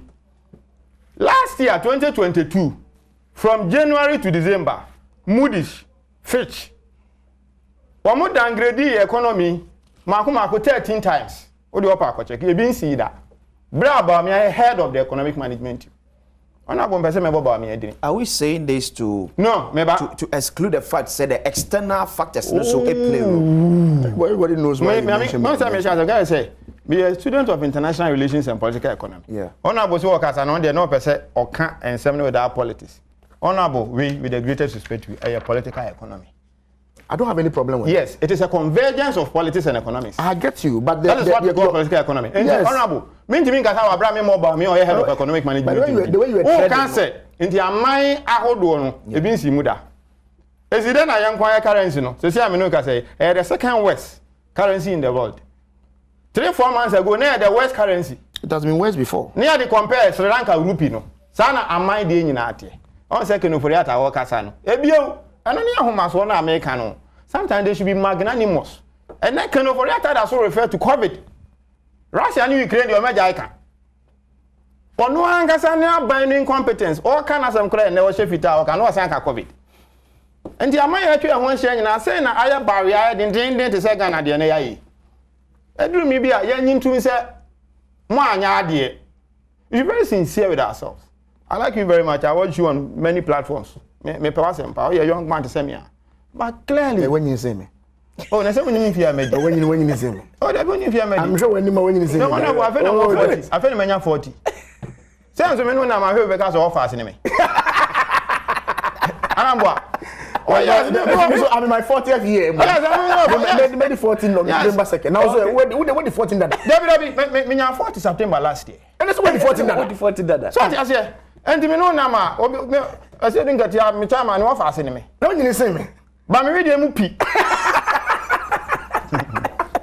Everything. What I say? Omo tutu no mejeje. Okay. Omo tutu no mejeje muma yenye ntum say o ma feli. Okay. Or can I say mama alternative? Alternative there, your mama alternative there. Last year me okay, ye koye Ghana at the crossroads. E o Kempinski. So be kaya. Ghana. Your mama 13 solid prescriptions are relevant to the month. Ebi anka amfa ye nuru ha. Endi ye nyina ye nyintum aya ene mu hia se ya amam ebi anye se bia ye politics. Na mama ba me adi ahon adi na mebo. Se mama ba me adi ana ya ba me supporter. Me supporter la na ba me. Enye na ha me. Na ne na bona se ne wo ye ya wo pachiri ye die. Wo chepe solid ye die. Endi crowd mama se ya ma no crowd. Okay. Ya be ye ta Esperance Ambrose Abua ashia ye former me chairman DC. Okay. Me DC. Ah, ye wie no. Ye. Tabaso. Me chairman DC. Oh, man, jam constituency 24. Say now what you see me. Chiamo. Me the upper than Chawes for nyina me chiamo. Me chia su bien for dominance for. Police for wa upper than Chawes nyina. Me chiamo nyina. O nyina da was. Aha, police stations are hold up and chat. Oh, me DC, omo ba for the New Year school. Yeah. It mean me say around. That's what. Sure. Okay, but I say BT Ambrose Amwa a share former DC Madisha wa upper than Chawes and so and Collins Adamako Mensa and so a member of Parliament Madisha wa for Yakwa Brain North constituency in the Ashanti region. But quickly, before we come Asante Mampong from the Minister for Roads and Highways and a member of Parliament, your Asante Mampong. na se beto ya se tatafro mu e kwan no abu agum ama cars free Kumasi be se twem mampo akọ adwira tebu amanten e nyina no muntimi enko minister sinyame admo 24th January one Asante Mampo MP ni DC omoba aprobo aba behwe ne award road no ama contractor no wahwe esiesie amana e kama sene na etiara Nyankopon ya admo okira so na mesie maase ewo dansoman nyame admo okira na mesie maase ewo dansoman ti metumi safre ejamfo ne adomfo se Openi Thomas kwabena wusu eyo no edu ho nyame admo a okina eba so ewo the Page Event Center ya ewo Sakaman oi eti okina momra ebeka me ho na afi minkosie masi ebra me didi akwasi si abahwe me ba esie movie da screen so a TV so a wo hwe no eye movie aye pa hontuma on 28th of this month were Accra and West Hills Mall. Accra and West Hills Mall. So 28th January 2023. Yesia on one F share ama movie jumedie pound me abaso abekam se maka 7 year age. E wa boko there. Odoboko afisha panso. Why for? Yes. Let me show TV so na jams abranti. Sunny Eva so. Ewa. Edge of Emotions a movie be Edge of Emotions a movie aware for me no oba aye bone se be man so aye bone na hu nipa me say no me counselor mo nyina so me nanfofo afi hu nipa okoka bia den amano na o hwe se yemfa bone nche na yen to abrabo no so ana me mfa nche na asotwe bi ho no ma e wo se oba ko de ma ba ko ana eno na ma emotions no what you see rise ne ade okay let's see relationship anasa aware no level bia say yankan ya ebefrato so how do we place it to us say be ya enu a ejina ebegina yie etia so ebetia hwie aha so what you say ni nyina na eya na impempin no say na Sunday va be kan brofo emotion ade bi da edge say that we can eda anu a te say enema enkoyie so emkofo bebre face as ade am making kofo bebre relationship bi mu onyaya nko beto so enso niema no akoye ensem na edoso oho nti unhu semin to so anami to so unso ni pay feel se metie ya make us be feel tuntumi so won tu hu sade mame fa nchana na se me movie dey yenkoye nim Sunday, I ain't funny a premiere movie. Time Ben your premiere. Your premiere was Silverbird Cinemas. Or Accra and West Hills Mall. Now, which hardly happens. Indeed, that should tell you said this is a very good movie because mostly in Naomi or Accra Mall. But unless a movie no almost screening no who say a good pa no mama cinemas na at a go. Aha. It's more the premiere at a go. It's at a go. Time bay. Yes, started red carpet 6:30 and our first screening no AS7 and the next one at 9 p.m. Okay. Yeah. And then you're gonna man time. And you're gonna man time. Oh, but I'm our headmistress. Yeah, my I hope say organizers in Sumbe you gonna man time. How many you gonna man time? Because Silverbird Cinema is not there. If it's 7, it's 7, 9. Yeah. Because Accra Mall, I think by 11 normal to gate. Sure. Yeah. So say. Especially for second screening, they say. We lady so banana ya pon here na. Okay, take it in here saying 50 pe. Yeah, Toby way. We patro Silverbird Accra Mall. Silverbird pe Accra Mall and West Hills Mall. West Hills Mall. Okay. So what mean so afraid me say ofre me a Sunday. Ofre Sunday. And I say o DM me and crowd your Instagram me the be bro. Your phone number best. Me besa me number the best jado. IG no for Instagram. Me here Sandiva GH. So best me DM me na. Okay. Me patro with me afre 0540979312. Okay. 0540 979312. We will other platform bit me afa so dia to take it be an say. There's a short code. Short code, but number we now for 0540979312. And Accra mo so de enye na. O twemu de bia, omo hwe yen aja, omo hwe bedwemu. Ubebo mo de a uboru Accra mo so ope Edge of Emotions film na ye premiere next week Saturday no. 50 cities pay. Ono wadofo ono kanchima bi no ukunu yere ensie bibi so at na spices tere aware yeah that's ejere Sunday that's all of us we be tie nyina ko 28th of this month na ye ko hwe movie ni bi fansu ya de at least it's a we nsu a eboa a spicy up the movie industry yes ade ba ko me because of late na say menim say covid nsu na begu Every movie industry no. Some don't. So then I umre ni strike and some maybe ego. Uni Zambia. Obeka. Exam, maybe baby movie no nteja. Who say obi a youngster say ya boy ho na ya. They say investors ni true. Some this can be shame because obo on more this can be man no. Oh, ndi no krasa. Are you giving them good content? Yeah, investors with me. We are. But another thing you say, we don't have a lot of cinemas. Ebian say Accra, any West Hills, until you are restricted. Ebia Kobiran and Albania no who say or ye be we be universities and hands. Until schools are problem. A hard dream. We if you Accra and West Hills, I be ko Kumasi, be ko Accra de. Tamale nyina ye de beba. So ye ni abrepa. Eje what him say? Yes, a standard. For the industry say uche movie obenya ba bia obe premiere but at first na you bumping into Ghanaian movies no I think say na be break ko cinema movie ni nya to abontin so see the before say director crab can jack cry no na ya to part 1 part 2 because Emery been that xylophone for ye cine and I did to DVD so near there any part ye float ye ba mokola ye ko Kumasi because I say DVDs na it's not almost a pen drive.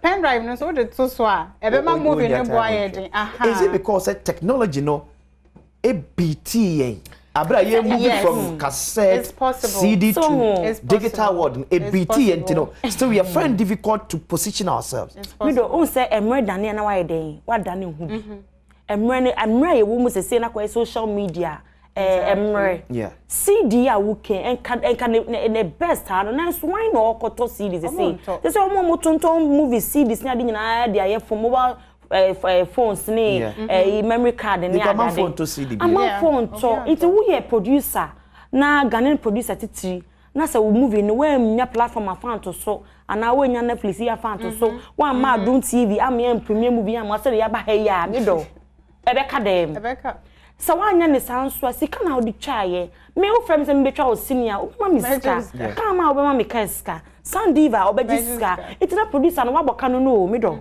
waboka no o be ye den no nya wo sika no ti say cinema si anso mu amwa TV stations si amwa wa na je say there are lots of beautiful movies am for echa but say be yo me pushi o mo be pushi you work for say the Muslim or Gallywood and Kumawood whatever the week it is. There was Ghana film industry. Hey, say what they say the end of Ghana. Okay. Ghana film industry. Okay. They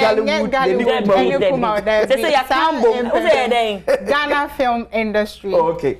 Ghana films. It's Ghana films. Yes. Muwo that platform Libya and not called Nigeria or creating to sell or movies. Ye will be also say this platform there Ghana movie to pay. Ubenya views at least when ya crowd moka ubenya usika me chawano NFL abaso bo mabaso because na say omo they are premiering our movies outside what's it called Emirates near there that is a big platform for the movie industry something was it media musomo mai because I know na me be kan say me nua aken uko Nigeria omo from one ahas yensu de na nia sister aken enti was say ye ni na ye man ye popular say be ya obi twa ne senior obi a we twa ne de o de be ko sa platform no so na e be boa manipa no so ne kakra wa obenya Kwaku Adukumi better say Saturdays on Kumawood Premiers. No more discussing.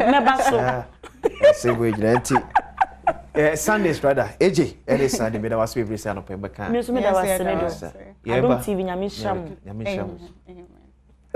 You did your question here, background.